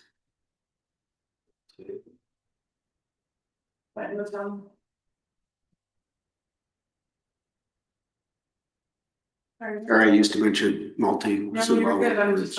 Yeah, she understood. I know she does. Hey, being the lawyer is what I'm worried about. Using those liberal arts words, which we I say. told you about my award in seniors high school. I got the liberal arts award, not the science award. It pissed me off. She did talk about I why know. they did that. It was salt in my wounds being Because called a liberal. it's- That's me. Yeah, also because expecting our summer to be rough because of the pine blue and everything that's going on. Pine blue causing. I think we're gonna make up for parking tickets. I think that you are optimistic. Well, I'm kidding. Oh, I didn't take it as a joke. Mayor, I know she said why. What month went up? May just went up. Right, and there is There's no parking in those areas in May. So what do we attribute the increase to, or do we have any wild ass guess? No, it's very cyclical, you know, you have everything's delayed by a couple months, you I was have gonna say, that's the not very bad. Christmas rush, but you don't see that for a couple months, Yeah. it goes up, and then everybody's broke, they cut back for a little bit, people get their tax returns, it goes up. Yeah, but, I would suggest that might be the spring break rush, yeah. where you get more people coming here spending and being disappointed because there was no snow.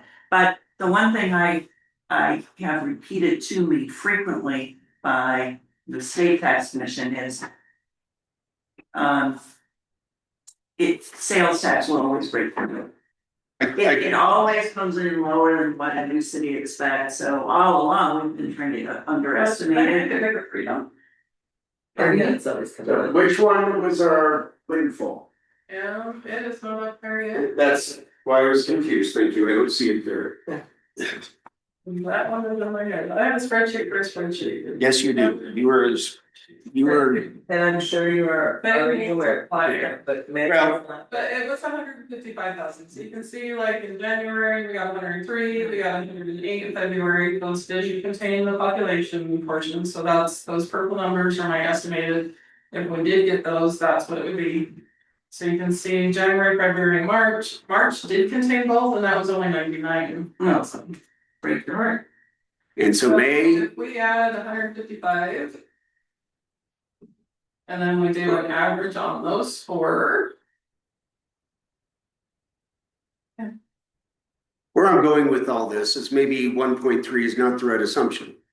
It's conservative and I'm conservative by nature, but is a 50% increase is not insignificant. Now, we don't have months and months of data, but it is not insignificant. So if you do an average on those numbers that we do have, and then you times it by 12, you get, And now, what's that number?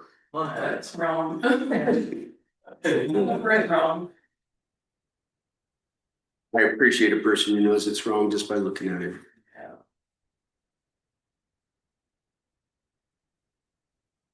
That is 1.5 million, so I will have to go figure out why I'm, It's something in the sale is throwing you off. no, it could be these estimated population ones were high. But yeah, if they go up, they go down, they jump, Take a wild ass guess. What do you think it is? no, that's it. All right, so that's 200,000, which changes the game Is it? on several projects. It's hard to see. 1.5. And I'm conservative by nature, but 50% increase is 50% increase. You know what, you're better off to get the windfall of being surprised that comes in higher. And then I agree, you column but page how- of things you might want. How does this affect our TAN calculations, if at all? If that's 1.5 instead of 1.3? So you wanna use it to borrow more? It's not, I'm asking our accountant. So the TAN, if you have more revenue in the budget and you have more expenses and you show a bigger deficit, they will give you more. There you It go. is just, TAN is just cash flow, so she'll just figure that after, but if you can show that we have a realistic expectation to get the 1.5, even with the reservoir issues going down. Would it impact our increase in property tax?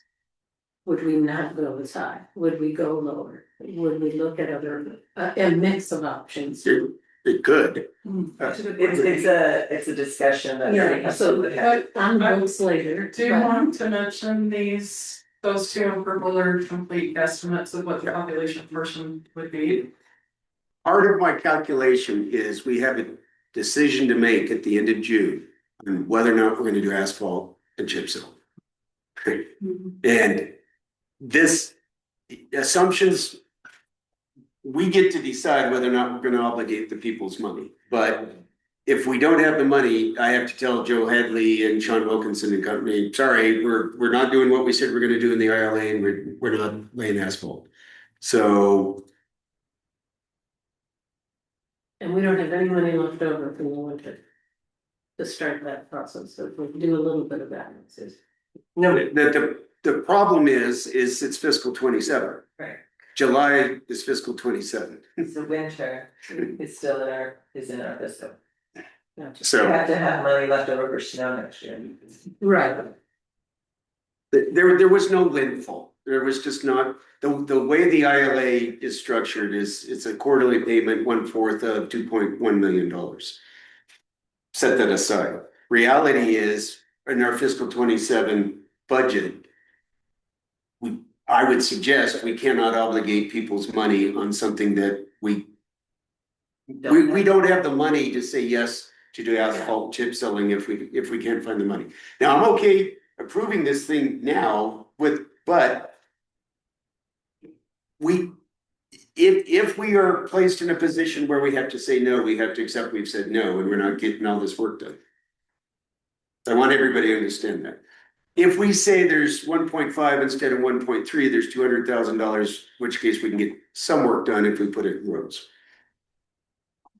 When these are delayed, and there usually is a jump after people get tax returns and stuff too. Right, I'm just saying, I don't think necessarily that we have the 1.5, we might, but I'm not really. But I might be able to go 1.4. Yeah, right, we can make an adjustment, we can choose, I believe, all kinds of things. We can't, the data sucks, meaning we don't have good data, all we have is poor data. I understand, but Right on. our two paid financial experts have come with a joint agreed upon suggestion for us.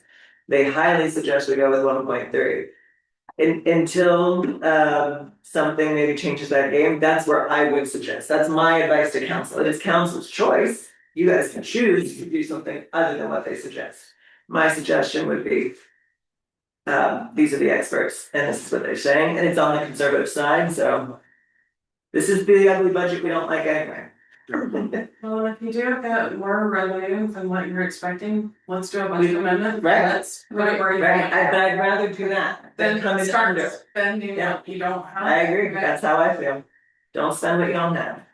On your planning on, if you do get the tax increase to reducing municipal energy, and there are ways to decrease that. So. What tasks do you need us to do today? Tell me if the suggested changes, the way we have it now is okay, and then I will prepare public information saying if we get the tax increase, this is what we want, if we don't, this is what it's gonna be. Basically what the state wants us to do anyways. Well, here, let me remind everybody where we're at with the two pathways. So there's the one pathway with the TNT, and there are deadlines, like today I have to send a letter over to the county. So there's deadlines for that. This is, column G is the one where it has nothing to do with TNT. With that, if we weren't doing truth and taxation, which we may or may not be, but if we're not, then we have to have an approved final budget by the end of June. And prior to that, we have to have a public hearing on that budget. So today, we need city council to advise on the finance team's suggestions of the changes to column G so that we can get it ready to put out to the public for a public hearing for them to review ahead of time, have a public hearing on it, so that in about 3 weeks, we can have a meeting and adopt this. So how do you all feel about the pink line items in G and H? So what we would be suggesting to approve is H, since that's where we made the suggested change. Okay, that's fine. And I am okay with, Deleting G and having H. well, I would hide G and I would approve H. So that's one. How are you guys feeling? This isn't a vote, this is a, how do you feel? Will you scroll down like more, sure? I got this one. Okay, Which one do you want to see? just slowly go so I can see which ones we talked about. So that was the garbage being reduced right there. There was just changing the amount of the town. There was increasing the travel education and training just for the mileage reimbursements. There was increasing the phone enforcement, only for different parts of the city. There's just a paint in the town. There is public safety, decreasing that to the new level that was negotiated. The Roads, that is one that was increased a little bit. Forgot to fill that one, apologize. The building department didn't change, and development didn't really change. Public works didn't change, but it was, mentioned that this is gonna be a huge issue. Not this one, policy. Yeah. And that was pretty much the sum of the changes. It was fantastic. I'm okay with that. I do like the idea of the hiding. G, Right, or Well- just having H, hiding it for us, but for public, just having, but what I want you all to remember then is now we will talk about H. yes. And so what was G for us will now be H, okay, as long as you all understand. TNT is EF, Yes, other budget is now H, yes.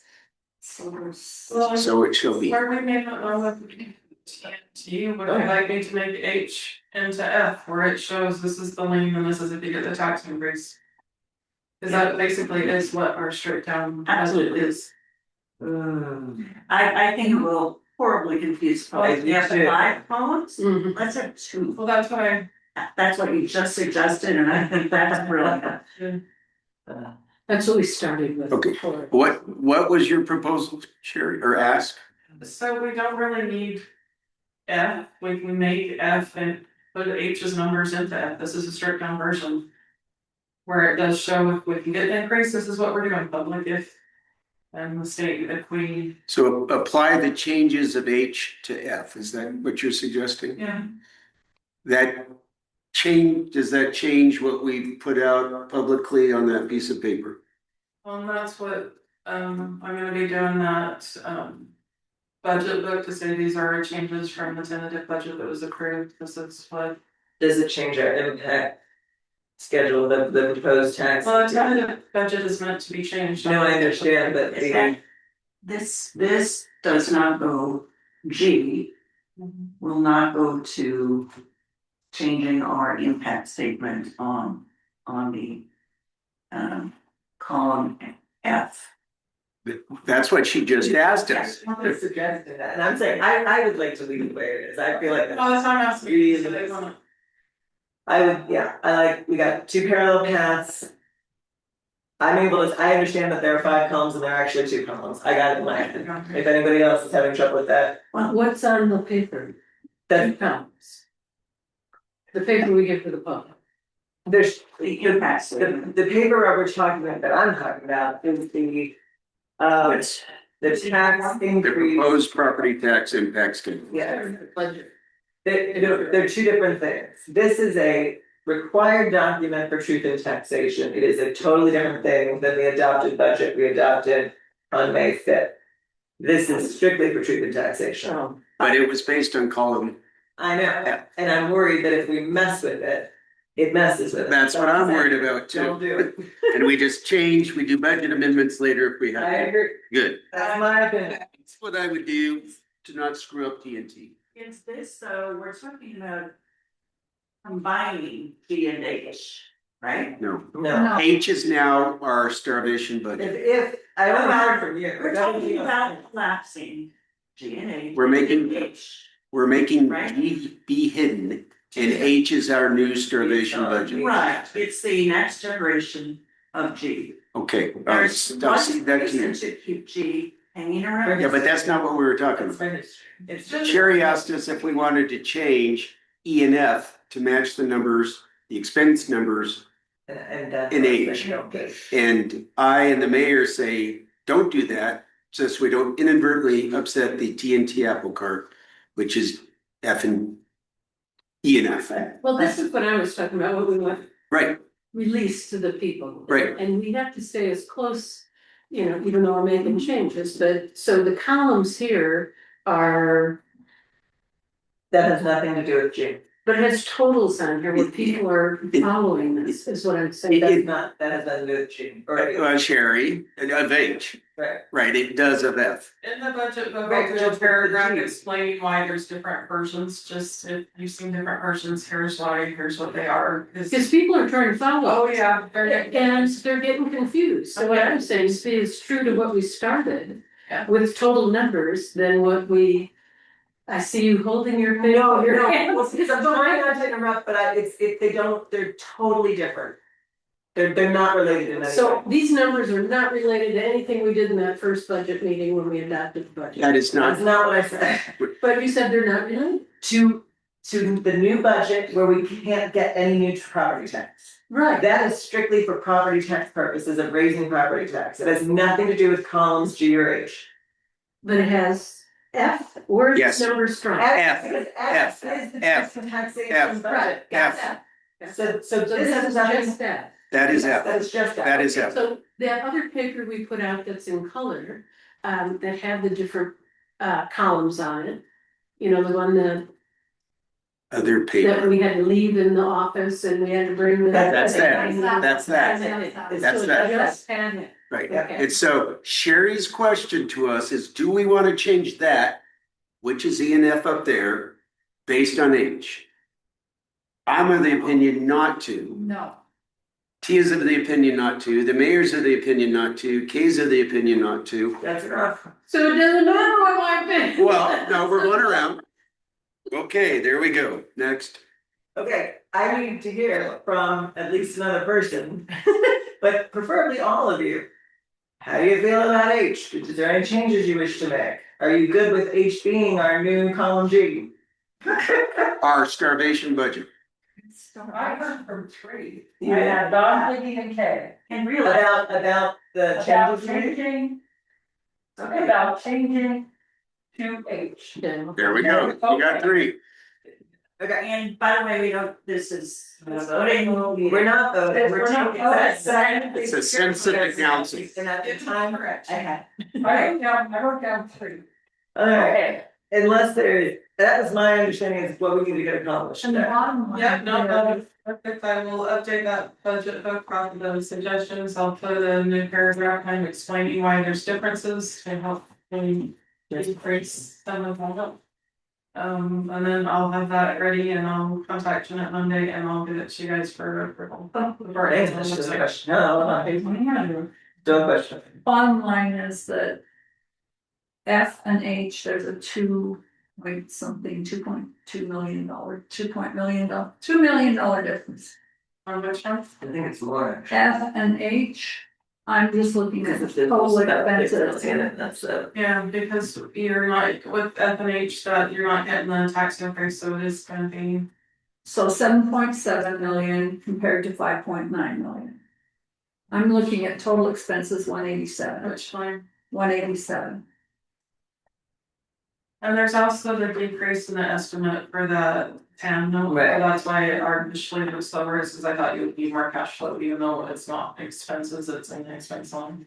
So it does go from 7.7 million to 5.9, but some of that is the reduction in the amount of money you for the town.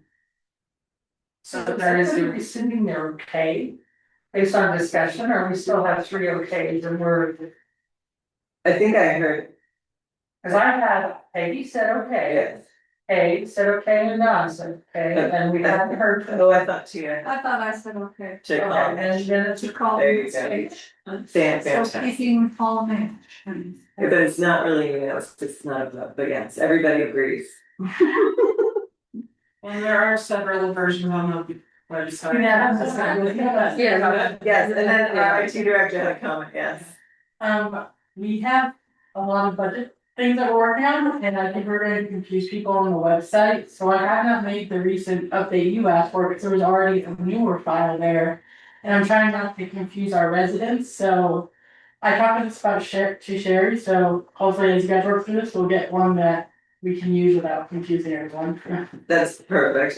We do need to get the team, well, we'll talk after, yeah, we'll talk website after, because it's not on the agenda.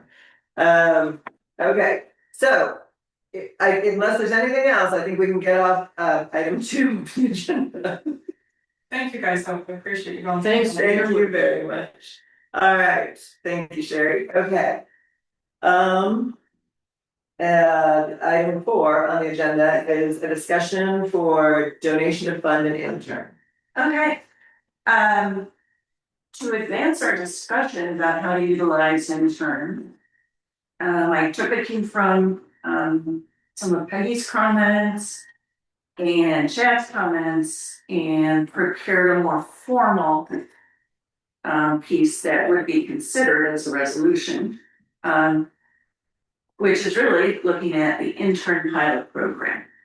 And it provides basically a great deal of flexibility in sourcing interns. Either through a sponsoring organization, as an independent contractor or as a volunteer. And that volunteer may also be able to get a stipend, not strictly based on hours worked, but just a stipend of recognition. One other overriding thing is to make clear, these are not employees, they are not long-term employees or even short-term employees. And what I'm finding the crying need to get this pushed through is we need help yesterday. Whether it's auditing police reports or helping our for location, helping our recorder, catching up with filings, getting signatures where they belong on ordinances so they're adopted. We have a bountiful amount of work in it. We should feel a sense of urgency to get this going this summer. I'm already in discussions with the university about setting up a formal internship program. Bear in mind, those have a lot of restrictions. They're based on semesters, they're based on projects the students are doing, and it is not necessarily getting that help we need. It's a good thing, but it's rather more rigid than we need right now. In terms of funding, we have at least 2 funding sources. My husband and I will speak to fund, and then we also have actually rollover funds that we were able to roll over from the incorporation vote, which donors had to agree to roll over in order to help the city. And so there is money for this, there is ability to get this going this summer. And help is on the way. That's all I can say, it's hopeful. And it's a pilot, so there's not necessarily any precedential value. It's time to test this and pilot it and get some help. So anyone have any thoughts or needs or issues with this? Did you say that would, if we adopt, like, this is a pilot? Yeah. Did you say that it would always be paid? I'm just thinking of like, In the future, like, you know, to complete some programs, you have to do an internship. This gives us a lot of flexibility not to pay the person. Yeah. Yeah. So you know what I'm thinking is like, to complete my program in counseling, I had to do like a 6-month internship with you know, the school. I had to, so that's what and it wasn't paid, it was, you know, Part of your course. part of the course required. So it'd be something. There would be flexibility for that, yeah, and that would be a wonderful avenue as well. A little bit different than what we think as internships from Labor State. I'm thinking, like my sister, Masters and so similarly, she would have placements at organizations, and she was not paid, that was part of her school program. So we could accommodate that as well. Yeah. I didn't get a chance to read this because actually I was reading 1.7. I have so many that you have to read. So I didn't get a chance to read this, but I thought it occurred to me you know, kind of like a hybrid advisory committee, I think this needs to be under one person to run an internship program. I think it would be nice to have some continuity. You know, between, because if everybody goes out and finds interns. Sure. And then nobody's responsible for what they're doing or what's happening, this. Yes. This has that all one of those- person should be kind of over this umbrella and then make sure that I think the funding source should be decided. I think, are we gonna do it on donations?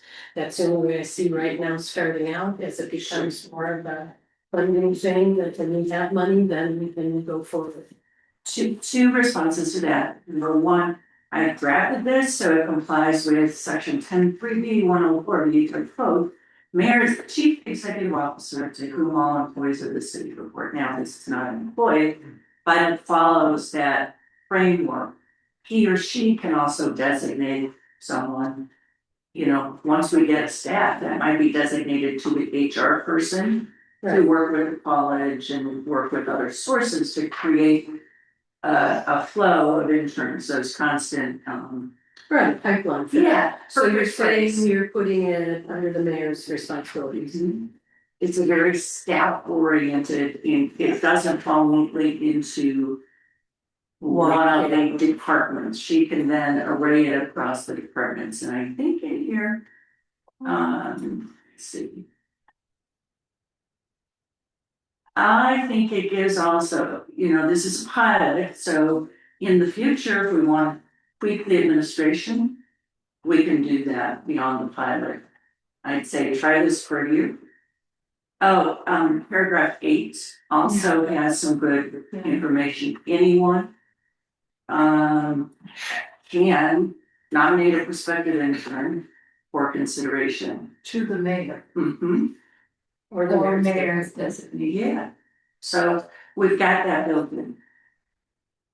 But what I'm saying is I think it should be one person, so the mayor's designee should be that person. Just like our portfolios, or else you get, that's Sure. I think of it like a committee, there's a co-chair from the council. And an intern program is like, to me, in my mind, that committee, it's a committee of interns, right? Any other intern situation, Right. whatever, they all report to the one person and that person can distribute their work. But they report and one person's making sure the work is being done and so on and so forth, yeah. And I like the idea of committee that, you know, the mayor plus whomever is on that committee help that intern, because I've seen internship programs where they show up. And it's like, where are the assignments? Do I have the equipment? Right. Do I sit here? All that kind of stuff. Right, and safety things, and what they can and can't do things, and, you know, within the scope of an internship, so there's a lot of.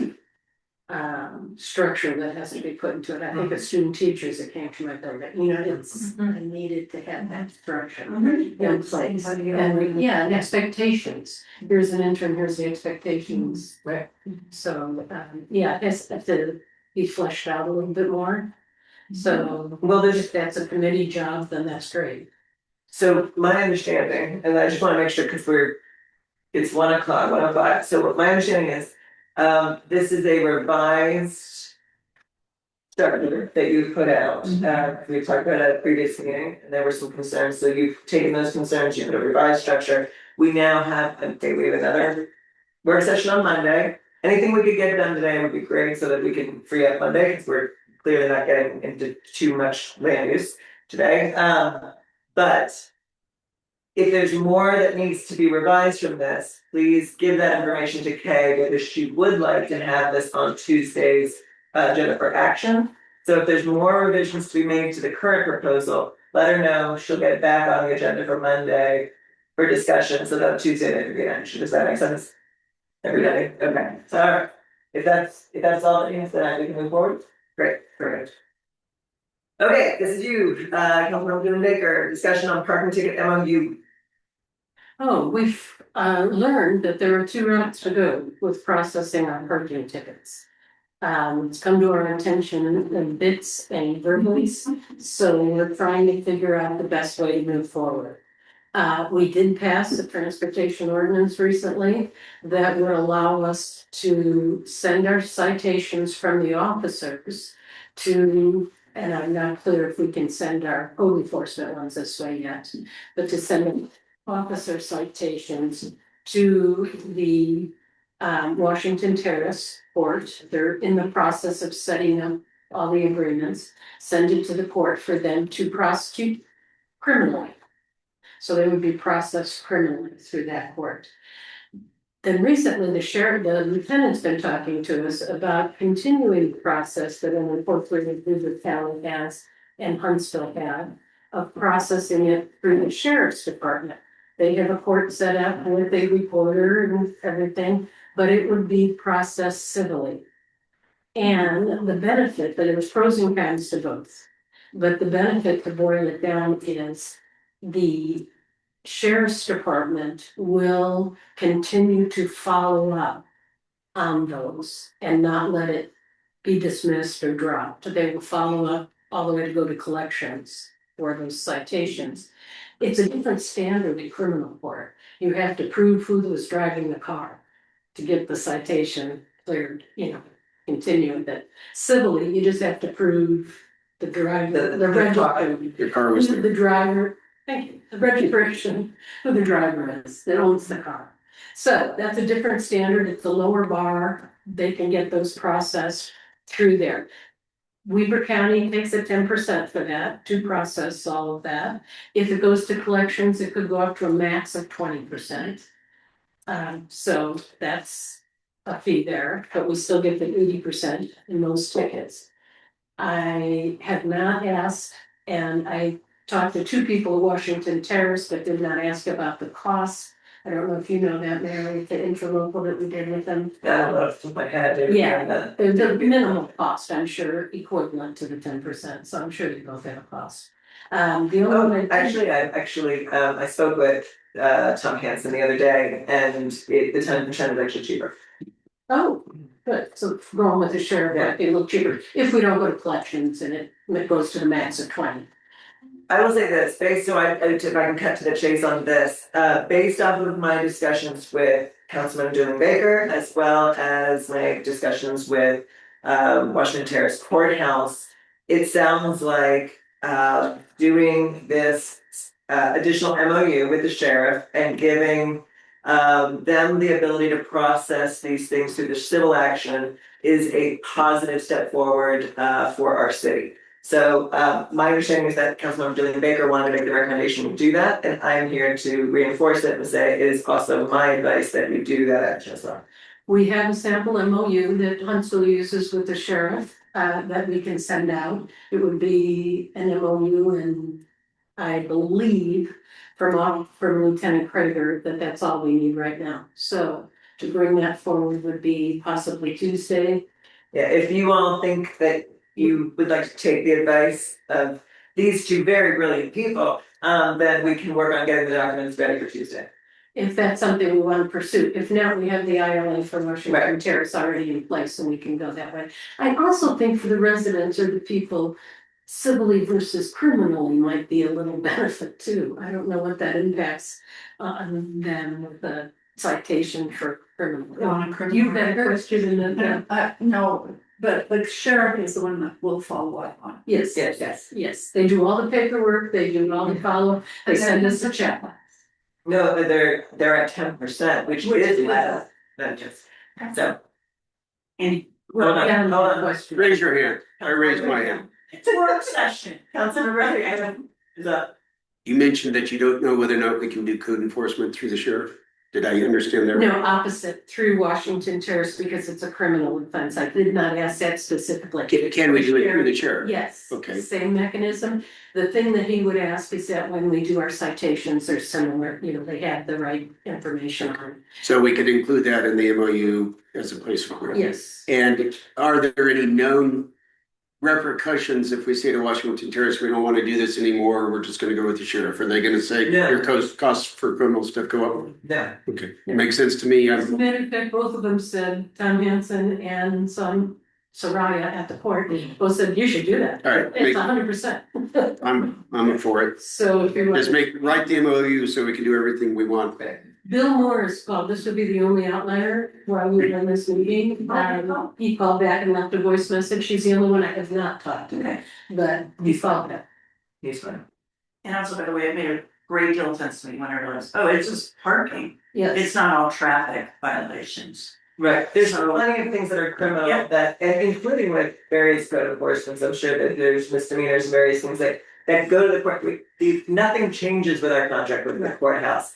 This gives us a better ability to process things with a different level of what is the word, lawyer, Ease, administrative efficiency. right, no, but like there's a different burden of proof of civil and all other things, and so it's a lower bar, and by the way, it's cheaper. So, the more we can push through that way, great, but criminal offenses still go through the court, none of that changes. It's great. Okay, then I will move ahead with Lieutenant Traeger to get the paperwork. Hopefully we'll get it by Tuesday and be able to go over there.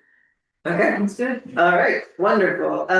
We have item number 6, planning update. I did stick this on there, Brian is here, because I wanted to see if there was anything that needed to be addressed regarding the remaining items, which hopefully are listed below, and that what will be adopted, well, not adopted today, but what we have left to adopt to go back the whole moratorium, which is always what planning update is about. Yep, you have everything on your agenda necessary. We did identify somehow in the last couple of weeks that one of the ordinances that the planning commission recommended got slipped through, and we discovered that supplemental and qualified regulations design standards chapter that still needs to your review and adoption. Just one note, the agritourism table. Yes, I took it off the agenda. Okay. Yep. So we don't have everything. I think That's we don't have that's everything. good. You don't have. Everything minus one. Everything minus one. So yeah, we're just waiting for the planning commission to make their final recommendation on agritourism. But yeah, everything else is now on the table. So Are we sure? That's, Are we sure? I will say, I gave attaboys to Brian because he did that proactively and found things that were missing. I did tell him my personal opinion is we're gonna find more stuff just because there were so many moving pieces. We do know that there are certain things we still have not done at all, including with the planning commission. We didn't touch any overlay, like master development overlay zone.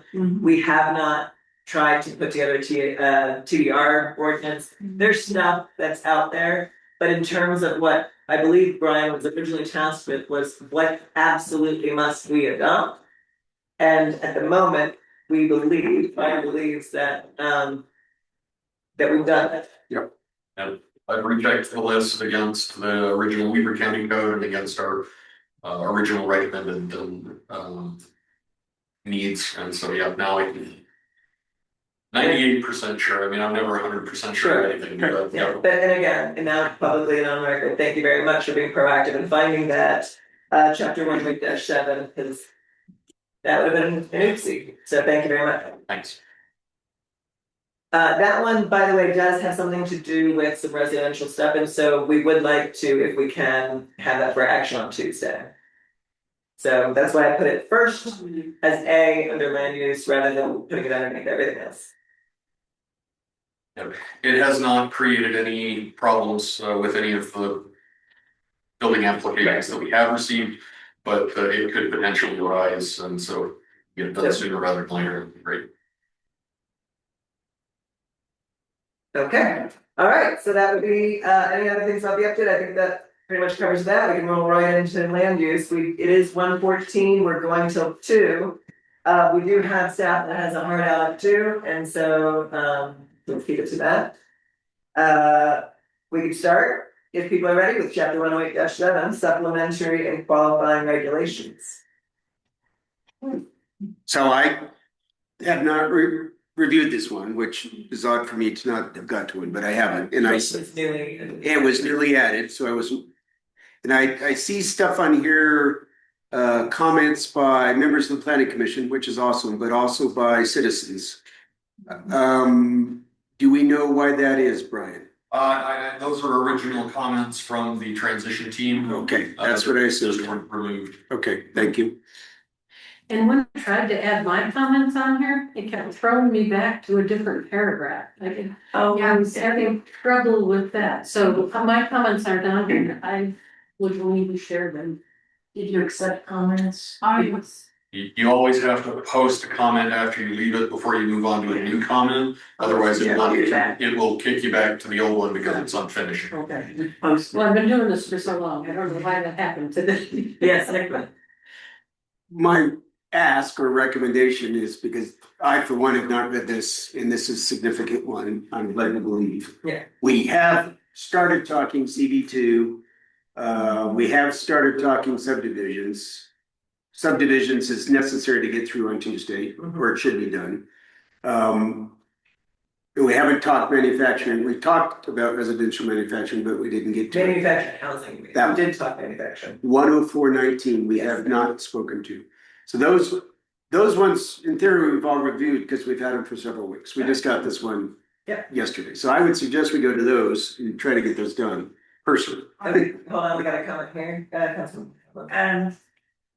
I went through, my comments were minimal and, Which one are you talking oh, I'm talking about the one at.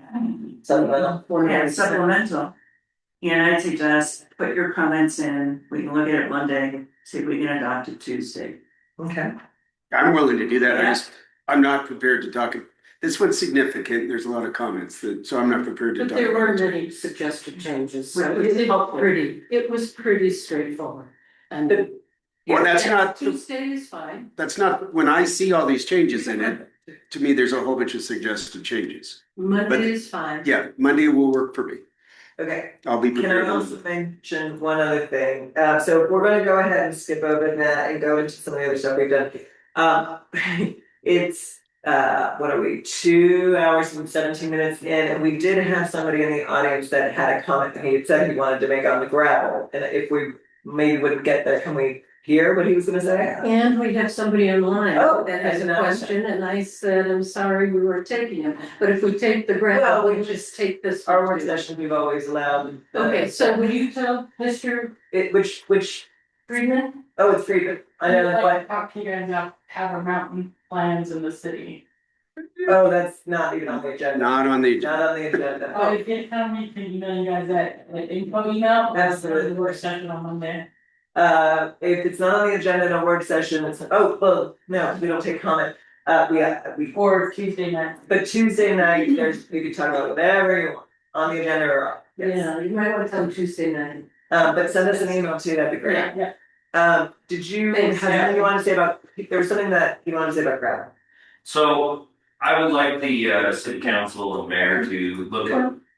Oh, sorry. Oh, sorry. Glenn, come up for the picture. Come up here. Come on, Mr. Owl wants to see. name and Yes. address. Glenn Gamble, 2484 North Highway 166.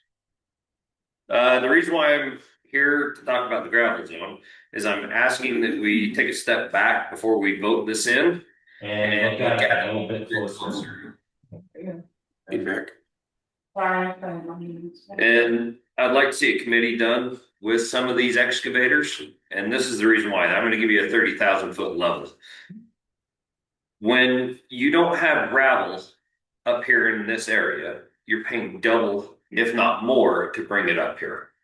And not only that, mobilization fees go way up because we don't have contractors wanting to be up here because of that. They don't want to bring their companies up here. It also causes more trucks in the valley, more damage to roads in the valley, because now we have more trucks and we're hauling more tonnage instead of one truck doing the job of 3 to 4 because of the time coming out of the lower valley. Higher cost to the citizens is another big one because now we're paying double fees getting that material up here. If we have one up here, and I'm not saying downtown, somewhere, okay, we have cheaper costs, which lower the cost for us to build, It also will help the city in the future doing your, lower cost areas, lower to moderate income areas.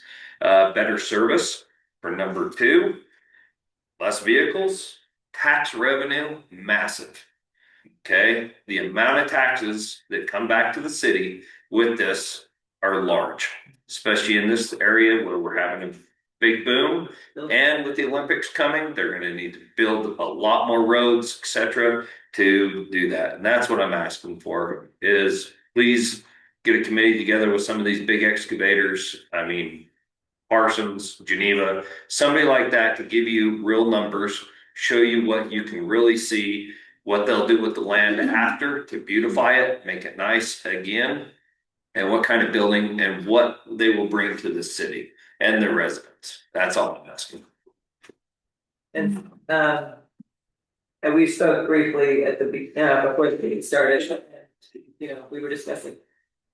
It's we're also talking about, it's all about location, right? So this doesn't need to be next to the neighborhood. This doesn't next to be next to. Where would it be? Well, and that's why when we were looking at the map, and I was saying if we wanted to make any changes anywhere, but we can always do that. So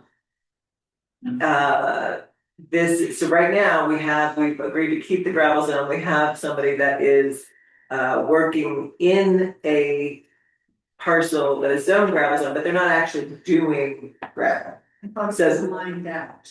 No, but my point is what Glenn is suggesting is when you look at that zone, look at it and talk to people about what it is to do gravel, because the one that's using the zone is not doing it, which is, everybody agreed was fine with that when we talked zoning that. But to adopt the zone, he's saying, consider a whole bunch of factors. And then think about where that would go, because right now the person who has it isn't going, he has no plan to ever use it, it's mined out, everything else. So if we're having this done and people can zone into it, you wanna write it well, and you wanna think about where that would go. Right. And I wanna just tag on, and we'll talk about it later, but I had comments about cement mixing. And asphalt too, that's a big deal, Yeah. which is gonna cost the city twice as much to repair their roads, bringing it out of the valley Yeah. versus it being here. I just keep saying where. Mr. Gamble, did you read the draft ordinance? And do you have recommendations with respect to that ordinance and how it was written for gravel operations as they exist right Not now? that spot, but I'm asking for the future that we look at some other Well, areas. I'm not asked, the question is about the zoning ordinance itself, not about whether or not to dig dirt elsewhere. As written, do you think it's sufficient or not? I think it needs to be looked at on so I think we need to. Does it enable gravel operations, which was the intent of it, or not? I think it's a little restrictive, but yes, it does. Thank you. Okay. All right, where do you want to start with our Well, what do we got, a half hour? There you go, yes. Which one of these can we get done? We should go to table last. Mhm. Right, so pick one. Pick We one. take a look at like 3 or 4. Right. That's, Um. I would say, the subdivision one. Yep. Okay, subdivisions of. So was there a homework assignment out of subdivisions? Yes, Did you do your homework assignment? I did. There we go. Let's pull her up. Who can show it up on the screen for us? I'm almost there. Yep, thank you. I'm gonna reboot this folder, right? It hides down at the bottom for some silly reason. It's because it's, come here, subdivisions. I'm gonna wait. This in public meeting. Uh, Like, Subdivision, It's under. there it is. 106, which is why it's different. Yeah. Okay. So we managed to get a little way into it. Was the density calculation? Yeah. There were questions about density calculations. I was asked to look at, alternative methods for calculating density and, there are a couple of different ways to do it. One Weaver County. Well, so there's a.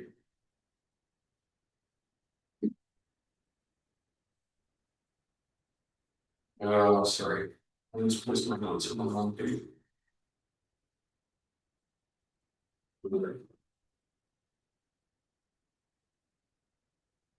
So the issue is net developable acreage, which is the, you know, once you take out space for all necessary infrastructure, public right of ways, other easements, things like that, then you're left with the net developable acreage for a parcel of land that can then be subdivided into lots that must meet the minimum lot size standard for the zone they're located in. So there is what we call the strict net acre method, where you just say you have a gross of 40 acres. You're going to require 60 or 6 of that, sorry, for right of way, and maybe you have 10 acres of wetlands or steep slopes, those types of unbuildable areas. So that would leave you with a net developable acreage of 24 acres. So at one, for example, 3 dwelling or 1 dwelling unit for 3 acres, that would give you 3 dwelling or 6 dwelling units. Boy, can't do math with my tongue, sorry. Usually people use their fingers and. Yeah, I've heard people do it. I can't count very high. Wouldn't that give you 8 lots, 24? Yes, you're right, 8 lots. Yeah. Yeah, when I'm talking faster, I think, as is usually the case. Another method is a partial deduction method, where you weight unbuildable areas like slopes, floodplains, things like that. For example, maybe you have 3 acres or 10 acres of steep slopes, but we're going to count that as 3 acres of buildable land in for only 3 acres of unbuildable land instead of 10 acres. And so what you end up with is a little more net developable acreage on the property, and this is a little more flexible than the strict exclusion. It's seen as preserving property rights, and it allows for subdivision of hillsides. You know, it allows for those unbuildable areas to be subdividable, so they're included within a private property parcel, but you just can't put a house on them, and we have building standards to restrict how close to one of those unbuildable areas the structure can be located. There's kind of a hybrid that's very popular here in Utah. It's kind of a net buildable plus a bonus system, and this is kind of what Weaver County had, where you take the net developable acreage and then you add incentives for affordable housing units or clustering to create larger open spaces or transfer of development rights, things like that. So you can add in these additional units as incentives to get a developer to provide a certain service or amenity to the community. You know, for example, if we have 40 acres, our base unit or our base value would be, I mean, it would be a little more than what 13 Right. units, but if we could provide a bonus of 20% additional units if 40% of the lot was set aside as open space, or if they provided 15% of the units built had an affordable housing. We did put into our general plan that we don't do any bonus. Right. So that's we've tried to kind of scrub that from the subdivision ordinance that we took from Weaver County and other things, because there were a lot of these kind of bonuses built into it. What is the standard in the planning world? Is there a standard for something? I mean, the very base would be, the method I discussed earlier, just that strict net acreage The gross acre. Yeah, the gross acreage minus necessary right of way. And then that leaves you with the net acreage that you can then subdivide. But in that, it did not account for unbuildable, it took out unbuildable. No. Okay. So what is this one in here? What is the addition in here? What was, sorry, sorry, Peggy, exactly, what is this one? Yeah, what is this one? So the version that the planning commission considered and recommended to you is very similar to just the net, the strict net acreage. However, theirs goes even a little more stricter in removing additional acreage from the net developable acreage definition. You know, if we look under, so we've got the density calculation sentence, and then underneath that, the net developable acreage is defined. It removes not only the public right of way, but park dedications, stormwater, wetland streams, and other open water, or you know, those types of protected areas. And designated sensitive lands, protection, wellhead protection areas, things like that. Brian, did you as our planner suggest this to them? Where did this list of things come from that they're suggesting? This came from research that the commission members did themselves, primarily from Commissioner Lloyd. I want to point out also, one of your colleagues, Mr. Bratton, added in the last two bullets, which I think is very favorable. For the valley, excluding wetland streams. Oh, yeah. Yeah, so you got a professional touch there. Well, but then he went and said elsewhere, things are excessive. So I'm confused what Mr. Bratton suggested. Well, because my interpretation of his comments were those things were excessive to add. And the comment that he put in there. Oh, and I disagree. I think wetland streams, open water. Well, I'm interpreting Sensitive. the planning expert's comment.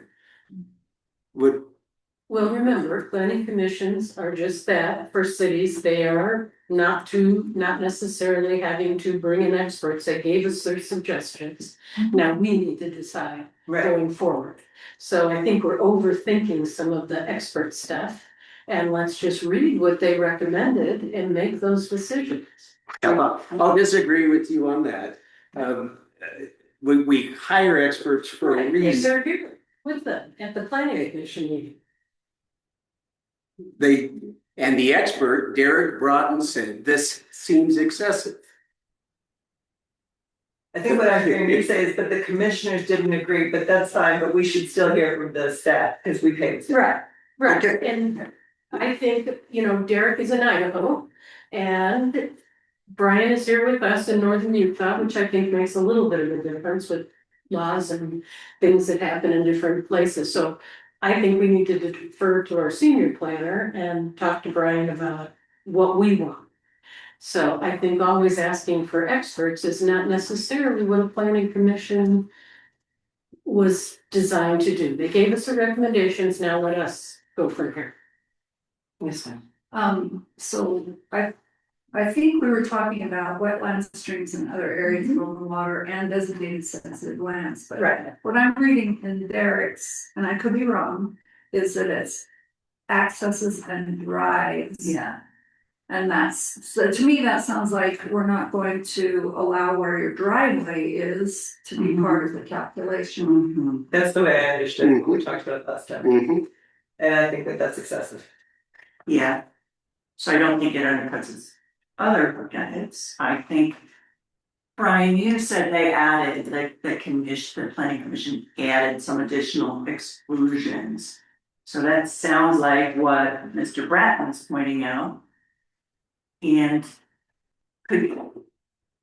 let's talk about those additional exclusions you don't normally see. That should be the focus. First of all, driveways, Mr. Bratton says, That's not industry standard, that's not typical. And that was a comment made specifically regarding the language in our flag lot portion of the subdivision, flag lot creation, which is further down in the document, but Okay. I believe that it's applicable to any sort of access to a property. I have a question, the second bullet, alleys and access easements. Easements are generally not a they're travel across, as I understand the phrase here. So I'm not sure why you would exclude that occasional use for an access easement. Easements are not typically included Okay. in the net calculation. Take that out, and do we have alleys here? I would. Well, there might be some in Old Eden, some do. Well, they were, and they're in the form-based zone, which we have people that have developer agreements locking them into until further notice, but they were involved in that, and they may or may not be involved in the village center, because you're talking about the more densely populated area, and so these alleyways were to allow things like your garbage disposal to go behind the house and things Sure. like that. Okay, Of those 8 bullets or 7, which ones are not typical? Or atypical, or not usually included? Alleys and access easements, parks and public dedications, I mean, they're generally, well, I guess those are usually. So one, Those are 2, usually removed, but which other ones? I mean, stormwater facilities is usually part of the public right of way anyway, so that's a little, it's detailed, but it's not necessarily. It's adding detail, but it's not adding. So it would normally be there? Covered anyway, is that what you're saying?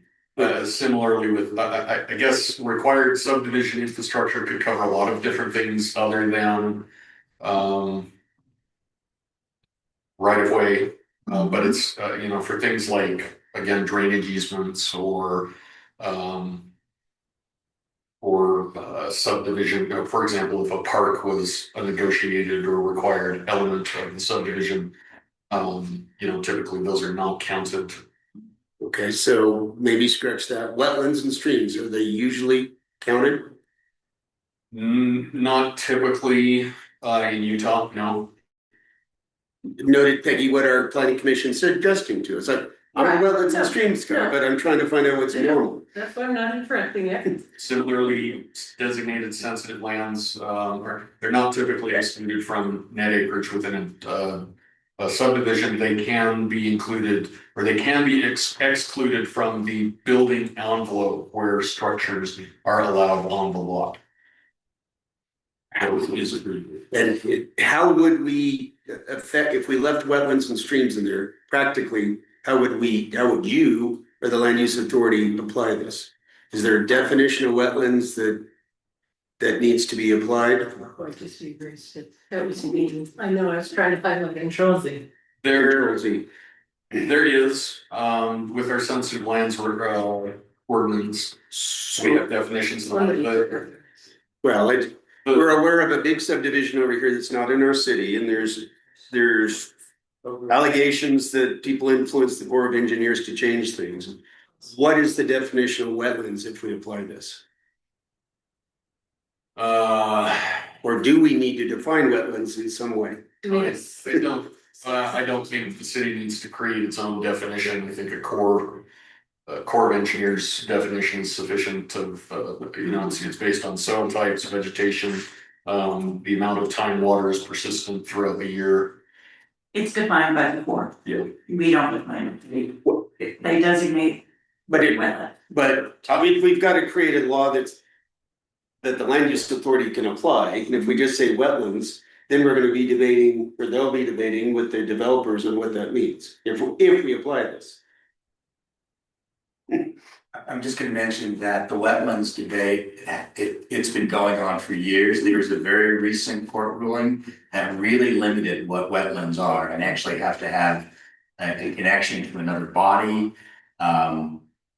This is why I'm bringing this up. It is a very, very sensitive, touchy, litigious region, so. I'm a wetlands protection guy, but this is where just saying wetlands is unexecutable in law unless we. No, that's not stages. I mean. That's And our desire to not have a sage by saying wetlands does not protect us from having a sage because of the law. Right. What looks wet is not wet by law. Do we have a sensitive lands overlay that addresses this at all? That's LOZ, we already approved Yeah, it. so I'm trying to find. We do not define wetlands In there? in any way that would protect what the people seek to protect. So we've got to be careful of creating law that cannot be applied. Well, and I think restricting people, like, just going back to what Brian said, 40 acres, they can use 24 of those acres. Is what you told me. Well, if we subtracted steep slopes, With these, yeah. yeah, 24 of those acres where they buildable lots, where they could possibly have 13 buildable lots, right? Yeah, That's what, I'm sorry, are you still going? I just, how much, how much are we gonna step on people's property rights? Councilmember Helen is up. Okay, definition of wetlands, we simply say, standard definition authorized by and used by the US Army Corps of Engineers. As codified at 40 CFR 230.3 T. So, it sounds, if you anchor it to the federal definition used by both the Army Corps and also the EPA. If it exists. Yeah, 40 CFR is the EPA, so. Yeah, so there you go. But we also have a sensitive lands overlay that I'm looking at, and I think that, yes, property rights are important, I believe that, but I don't believe they're the only thing. I think it's a balance with community rights. So as we look at our nature and our wetlands and our slopes and all of those things that we want to protect, I think cluster or putting a subdivision, in that, it's still their land, but we're protecting the wetlands and the wildlife migration through there. So is there a way we can tie that, what we already have in, with the sensitive lands overlay zone?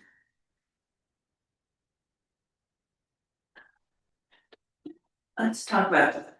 the overlay zone, I mean, typically the overlay zone could be used to calculate. Those standards could be used to calculate the net developable acreage typically, however, in Weber County's case, for the most part, they've only used it to determine the buildable area within an existing lot. They have not used sensitive lands to exclude property from whether or not it could be part of a subdividable lot. So it has not been used to remove area from the net developable acreage. Is that unheard of? No, that's very common in Utah. That's very common. Yeah. Okay, so we could do that, that would be. I mean, It's not that restrictive. Well, I'm saying that not including slopes and wetlands is a common way of, wait, I'm talking myself in circles here. Not subtracting wetlands and steep slopes and sensitive lands from developable acreage is very common in Utah. It is uncommon to use them to determine net developable acreage. They are used in determining where buildings can be located on a lot, but they're not used by default to determine whether or not that land can be part of a lot of record or a subdivided lot. What it is used to is in creating incentives through clustering or other development mechanisms, transfer of development rights, things like that, to say, look, we as a community want to restrict development within these sensitive areas. So we ask you to set it aside as either a separate parcel that is under conservation controls or it is part of a broader, conservation effort. But it's not necessarily, but that's usually, a give and take where the city is going to provide the property owner something in exchange for taking that out of their The net. bundle of rights of development that they could have. They could have 13 units, but now we're saying, well, you've got too many steep slopes, so we're only going to give you 8. But in exchange for that, the city, could be obligated to provide something To make up for what. to make up for the loss of developable units. Yeah, I guess I'm stumbling over buildable land being used for calculating unbuildable land Yeah. being used for calculating density. And is that something we want to do? I mean, that's the question. The question becomes what's unbuilt. That's Well, what we're talking wetlands right now, what happened there with Sage. and It was unbuildable. it's Yeah, it has wetlands, some- and it breaks my heart. Let me make a point that That's me, I'm looking at. I agree with you. It looks like, smells like a wetland.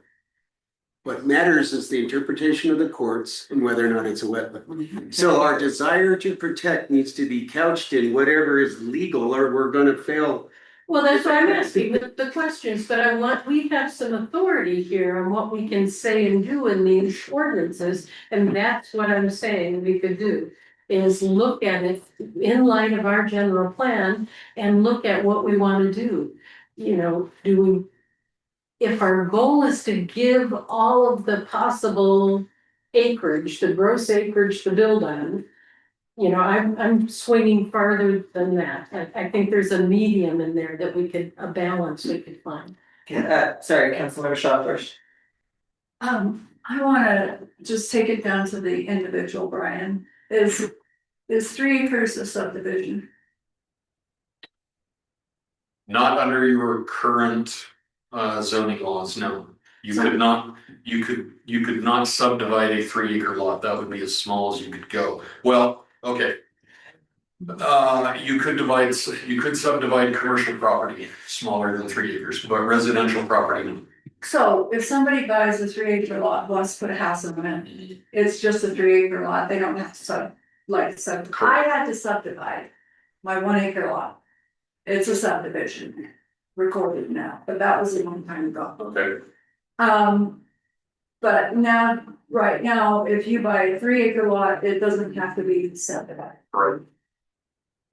I think that happened when they changed it.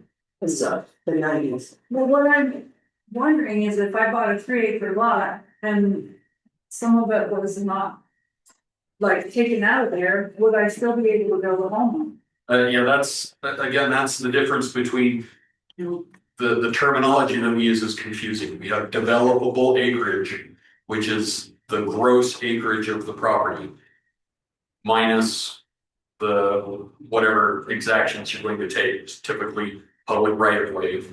It's the number one. So that you've got developable acreage. That's if you've got 40 acres, that's your developable acreage minus the necessary infrastructure.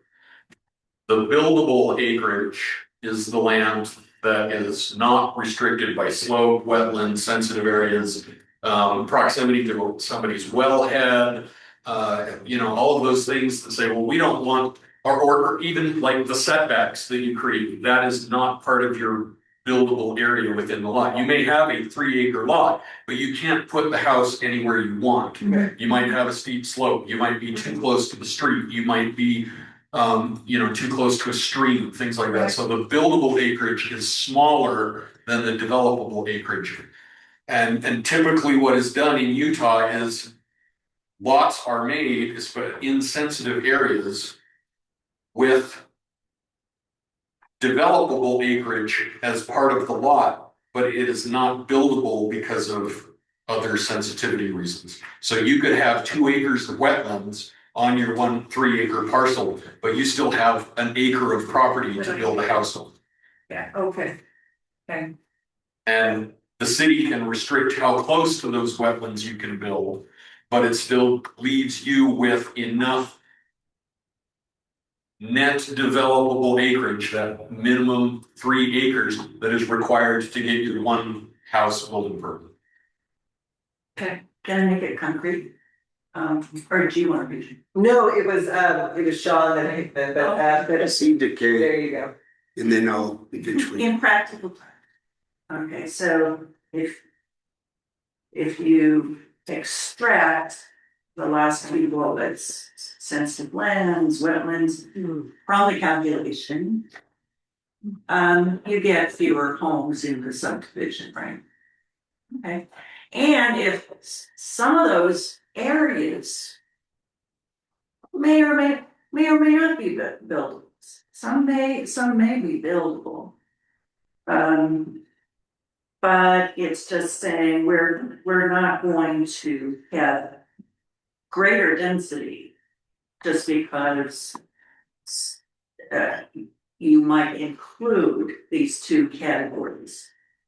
For example, if you exclude them, you eliminate the density that would go with them. Wouldn't that be the opposite? If you include them, you eliminate. If you include them, if you leave them in to the calculation, you'll get more units you can build in that area. No, it's the opposite. Okay. If you can't build on them as net development, that means there's less acreage to develop. Right, so if you exclude them. If you So leave you them get- in, there is more acreage to develop. Right, Whether or not there's- it's buildable so is a it's- different question. But anyway, yeah, It sounded So the opposite. they already cannot build in these areas per our sensitive land overlay. There, no structure, accessory structure, road or parking area shall be built within the required setback from a river or stream as measured from the high water mark. And there's a thing in here, I think Peggy, you referenced it too, by the US Army of Work. So what problem are we trying to solve? Are we trying to reduce the amount of developable acreage? Or are we trying to keep them from building on streams and wetlands? They can't build on streams and wetlands already by our sensitive land overlays. So what- what would be referenced here, and these last two, I think, are so important. Well, what problem are we trying to solve? By putting them in there, that means we reduce the amount of developable land, not the amount of buildable. but again, let's, Am I right, Brian? I don't wanna get mixed up in math, use your fingers. Density. it's density, It not reduces the- developable land. well, there's It's density. density. The density calculation Right. changes when we leave it in there. It doesn't necessarily change the buildable land, because they already can't build there on those wetlands by our sensitive land overlays. It is more dense if you leave them into the calculation. That is true. It is less dense, that's what I'm trying That to is say. true. So if you, So what does that mean? it means you may get more cluster density Right, if those areas are also not built. so what does that practically mean? It means you get more cluster density. What does that practically mean? Practically it means that the developer gets fewer units What I'm per more. Subdivision. Yeah. Per subdivision. That is what we're deciding to do if we agree with this. Right. Well, I agree with them. Not that it doesn't change whether or not they can build on the wetland. They already can't build on the wetland. Right, but it also reinforces the same thing here. We could say it differently by saying we refer to the overlay zone. We cannot have people building their wetland springs and other areas of open. Well, good. I want us to be clear on what the issue is. The issue is whether or not we want to restrict the development, the number of houses that can be built in there. And I'm gonna lean yes on this because we don't know what's gonna happen with coming down the road here as those ADUs explode, and that's gonna increase our density. So we need to be very careful about what we move forward allowing in the valley. There's some things beyond our control that are gonna be Are happening. you suggesting we downzone people to make up for the ADUs? No, I'm saying we protect our natural spaces and we protect our wetlands. But they can't build on wetlands anyways. Our sensitive lands. They are protected. They And are, leave it in, then it's not a problem. This is not about protecting them. It is. It's, no, it's not. They're already Because protected. they're not counted in the density, so it does, may I finish it? I jumped in. That's okay. I interrupted you. Okay, that's okay. We do this all the time. No, it's just saying how dense is that subdivision gonna be? Right. It's gonna be less dense if you exclude these two categories. It will be more dense if you do include them. Go ahead. It also speaks to housing costs. If you make it less dense, then the housing costs go up. Yeah, It makes it more exclusive and more elite. utility lines, everything has to go longer. Yeah. Also, Roads go so, up. I mean, it's just a density argument. Do you take some density rights away or not? Well, that's what I'm saying, do you want to downzone in order to make up for the ADUs? That's why I put it that way. Well, that was just another thought. I don't know if I want to downzone. What I'm saying is, I don't want to count for density purposes. I want to use the right term, buildable land, no. And I would say unbuildable is not. What's the right? Yeah, term? Protected, yes. So you're really going for a standard that would not result in more dense development. Yes. Okay, it is 1:56. Gee whiz. And we're right where we were last time. Right. So here's the thing though, guys. No, I'm sorry, I'm more convinced. And that's fine, but it'll be a majority vote. I need to know that people are ready to be able to call. That's what we need to be able to get to. Okay, I'm gonna call it here at 1:56 because, I don't think that anything's gonna get further resolved in the next 2 minutes, and we have council comments and things like that to get through. Are you good as a recorder? Okay, Brian, are you okay? I'm not sure what we got through with you in terms of, I don't know if you made any changes, but. I haven't made any changes Yeah, yet, but I don't this think I this just- anyway, discussion this- comes to see. Spoken that way, okay. All right, is everything, yes, you've already sent out the supplemental qualifying regulations, so everything is available in the file for the council to review for Monday and then for Tuesday as well. Everything is, all the documents are there, everything except for agritourism. Okay, perfect. So if that's all right, we'll move on to agenda item 6, council comments. We'll start in ascending order. Tia Shaw, do you have anything that everybody needs to know about? Yeah, I met with the emergency management. So I listened to our meeting, the part that I missed last Friday. And we were talking about committees, and emergency management was not mentioned. That just so y'all know, emergency management is a committee that we form. But you were all talking about these committees and there was no mention of emergency management.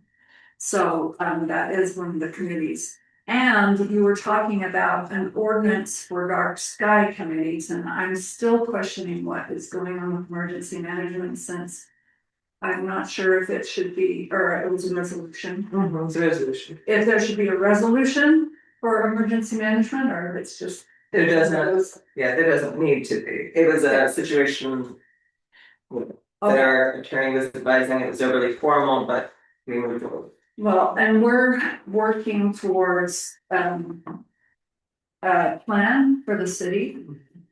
And one of the things that was suggested was a tabletop. So what that is a scenario where, because we're thinking the city leadership needs to know what an emergency, what, how this runs.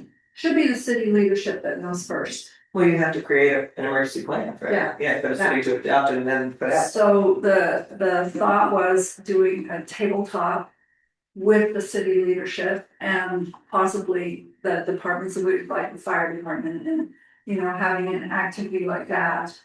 My question with that was, would that have to be a public meeting? Or would it be training that like we do with League of Cities and Towns?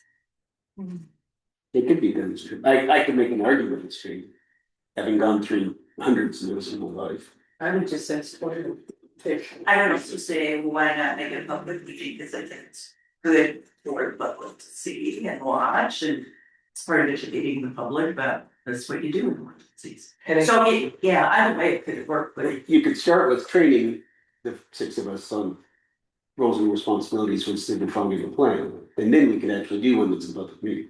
Either way, I don't put anything, because I invite everybody that wants to come, and especially your whole committee, and certs and people who aren't on your committee that are working with certs, I would just say, have it open, everybody. It would run as, the city council and our rules in it, and then the facilitator would be Ray Ross, who's on our committee and who works in emergency management at Hill Air Force Base. Yeah. And who has done this many times. But he is going to send you, a mayoral skeletal form for you to fill in. But anyway, So we'll move forward on something like that. moving forward on something like that as we're working towards our plan. And then also I had a discussion with Crystal Lynn this morning, and there's a lot of business licenses headed our way. I don't get those money in there for Tuesday. District two, Peggy doing bigger. Yes, June 2nd, the big reveal, the name, the city results are coming. Dr. Johnson with Mia Foster, the student who helped us, is going to share the results of the first survey, the second survey. We've put it on the website and said the council's not making a decision that evening, trying to be very clear. It's an information session. They're just sharing with us what the residents thought and what the data shows up. So it's just gonna be that. It's going to be, we don't know how large it is. We do have it set up for the pickleball court, and Kathy and I can learn how to hook it up to the screen they roll into there if we wanna go in there. If you wanna stay here and set up chairs, we can do that too. So kind of let me know what room you think we should use, and that's good. And then my last question is, where can we find the signed resolutions? We're doing all the resolutions and the ordinances. Are we keeping them paper copies or? Well, it's in progress. Yes, this has been, this is a word in Yeah, with the plan commission. It's in progress. with their attorney, with a. I have all the ordinances now from legal, but not from. Okay, cool. I'm So I was still telling you, I working on need getting to get that. I'm still, and what I have may not be the final, because I still have to get the finals from people. So we'll keep working. This is a big process right now. Okay, thanks. That's it for two. That's where an intern happens. Speaking of which, I'll swing into our connection with Weber State University. We have talked about having a facilitator for these roles, responsibilities, org structure discussions. And we have retained a really impressive one. Dr. Leah Murray is the head of the Walker Institute, does a lot of civic engagement, does a lot on broadcasting, local politics, outstanding professor. And she has kindly agreed to help us out. And we're going to have one final discussion of what she might need in terms of pre-work. I will then back my way out, because I keep saying doctors can't operate on themselves, and I'm one of the would-be patients here. But the pre-work is likely to be what we discussed previously.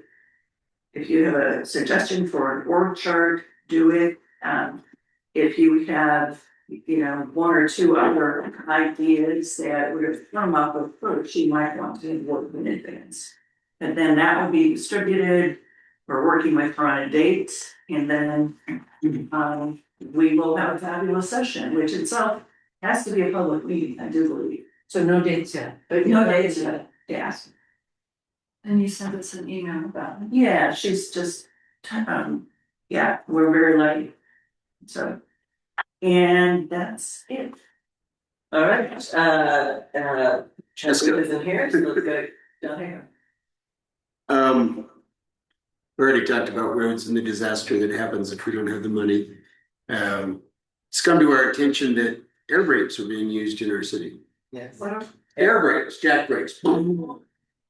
Guess what we passed I like yesterday? what you have. The sound effects are important. I don't have my shit kickers on, so I can't stop the feet. Turns out in our transportation ordinance last Tuesday, we passed a, you cannot use air brakes, dynamic braking system. Oh. So, we're looking, I'm working with the roads department, and some others about getting some signs in the right place. So if you've got neighborhoods that are complaining, make sure that I know, or that there's complaints coming out of Eden. And we've got to figure out the right place to do it. We'll talk with UDOT about where to put 139 and 158 as well. Because the way we wrote the ordinance is they're not allowed to be used anywhere in our city. Just FYI. So bring stuff to my attention. Over the next month and a half, you're going to hear me talk a lot about storm drains. We will be adopting our stormwater management plan, which is a legally required thing under the municipal storm steward, blah, blah, blah, blah, blah. So you're gonna get sick about hearing about storm drains, but we're gonna officially talk about all the things we have to do. There's a great partnership with Ogden Valley Water Action Group on this one. So those are the things going on in my world for everybody. I was gonna mention the OBWAG as well. Sorry, I won't break section in 1 second. OBWAG has a couple of septic speaker series happening June 2nd and June 20th at the library. They have the head of the health department coming. They're gonna be talking about all kinds of things on protecting and maintaining your systems. The majority of this valley has septic. I would venture to say a lot of the people in the valley maybe aren't Spending them as often as they should. They should, and so I would highly suggest attending these with the health department. Their OVWAG is also apparently offering an incentive program for pumping or cleaning out your things. They're offering money back. Yes. And so, so I just want to make sure I use this platform to let people know that that kind of a thing is happening. You can be educated. You can also potentially get money. So contact OVWAG. And then also, oh, and then this is for council, I need, documents on Monday or Tuesday, as we will be posting those agendas for the meeting. I still don't have documents, from everything, and then, No, I sent mine to Corbin. Did he send it to you or did I need to for code for him? I would hope we would, but I woke up with him and is he jumping on that one? He's on there. Okay, Oh, good. my understanding is that he has something to say, so Corbin Gordon.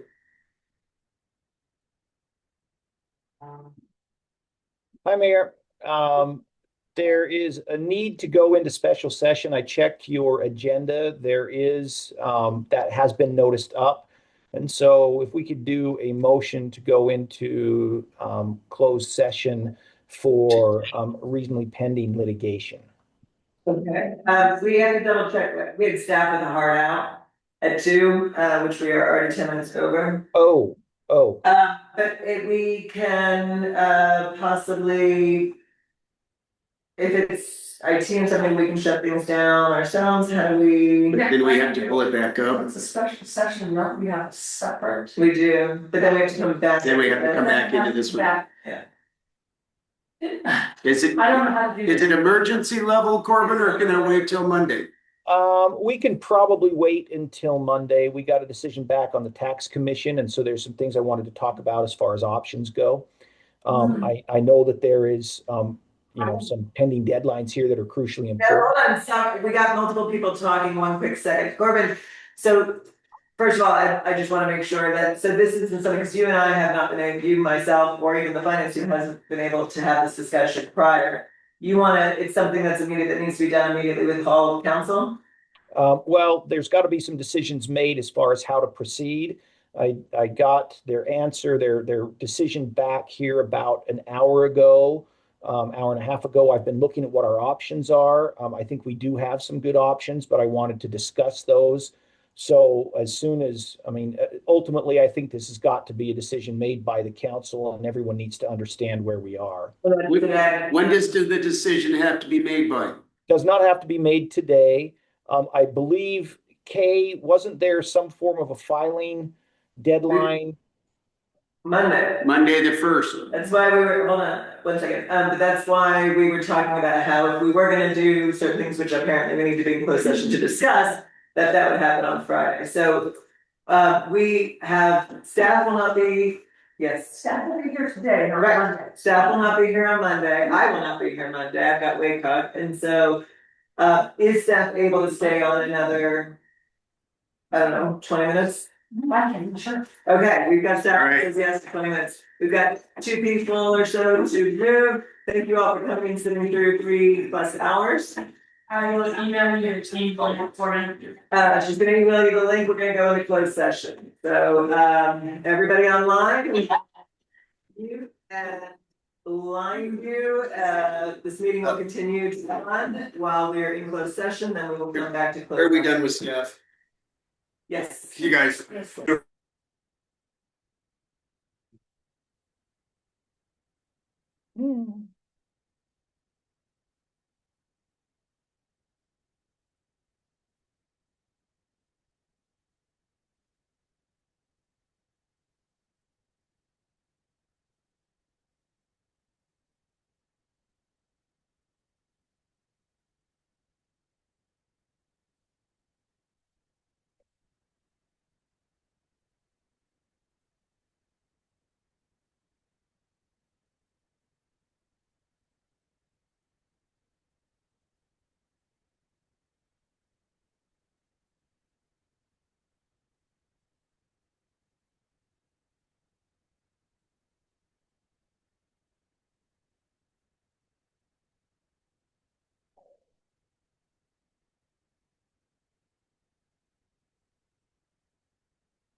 Hello?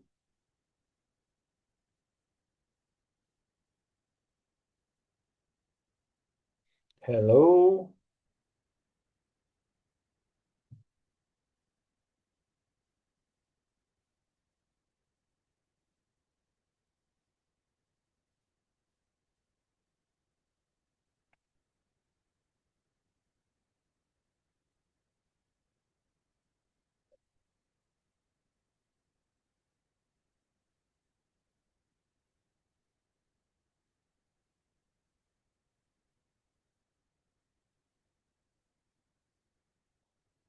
Hello?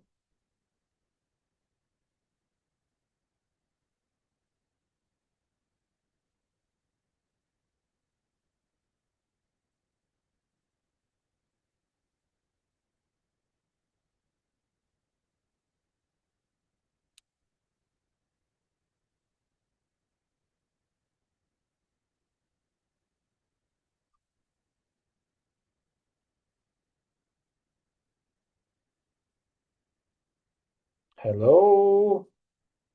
What's the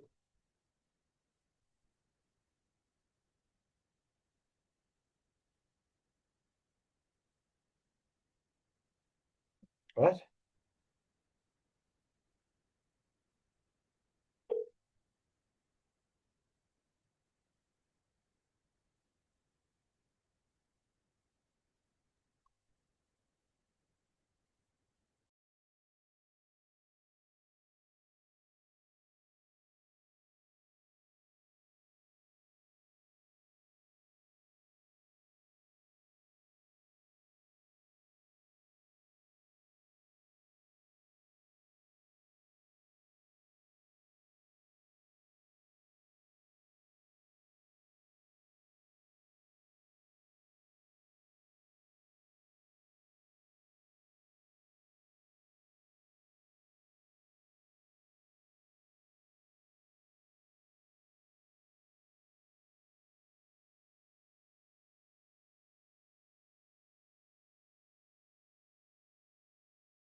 We have another video. Yeah. Oh, okay, perfect. It is 2:26. We are out of closed session and back into our special work session that we had called on Friday, the 29th. Again, that work session was, closed session was called by our attorney Corbin Gordon to discuss potential litigation. I will take a motion for adjournment. Is that I from motion that we adjourn. a second? I second. We got a You got it. motion from Julie Baker and a second from Shaw, all in favor? Aye. It is 2:27, we are adjourned.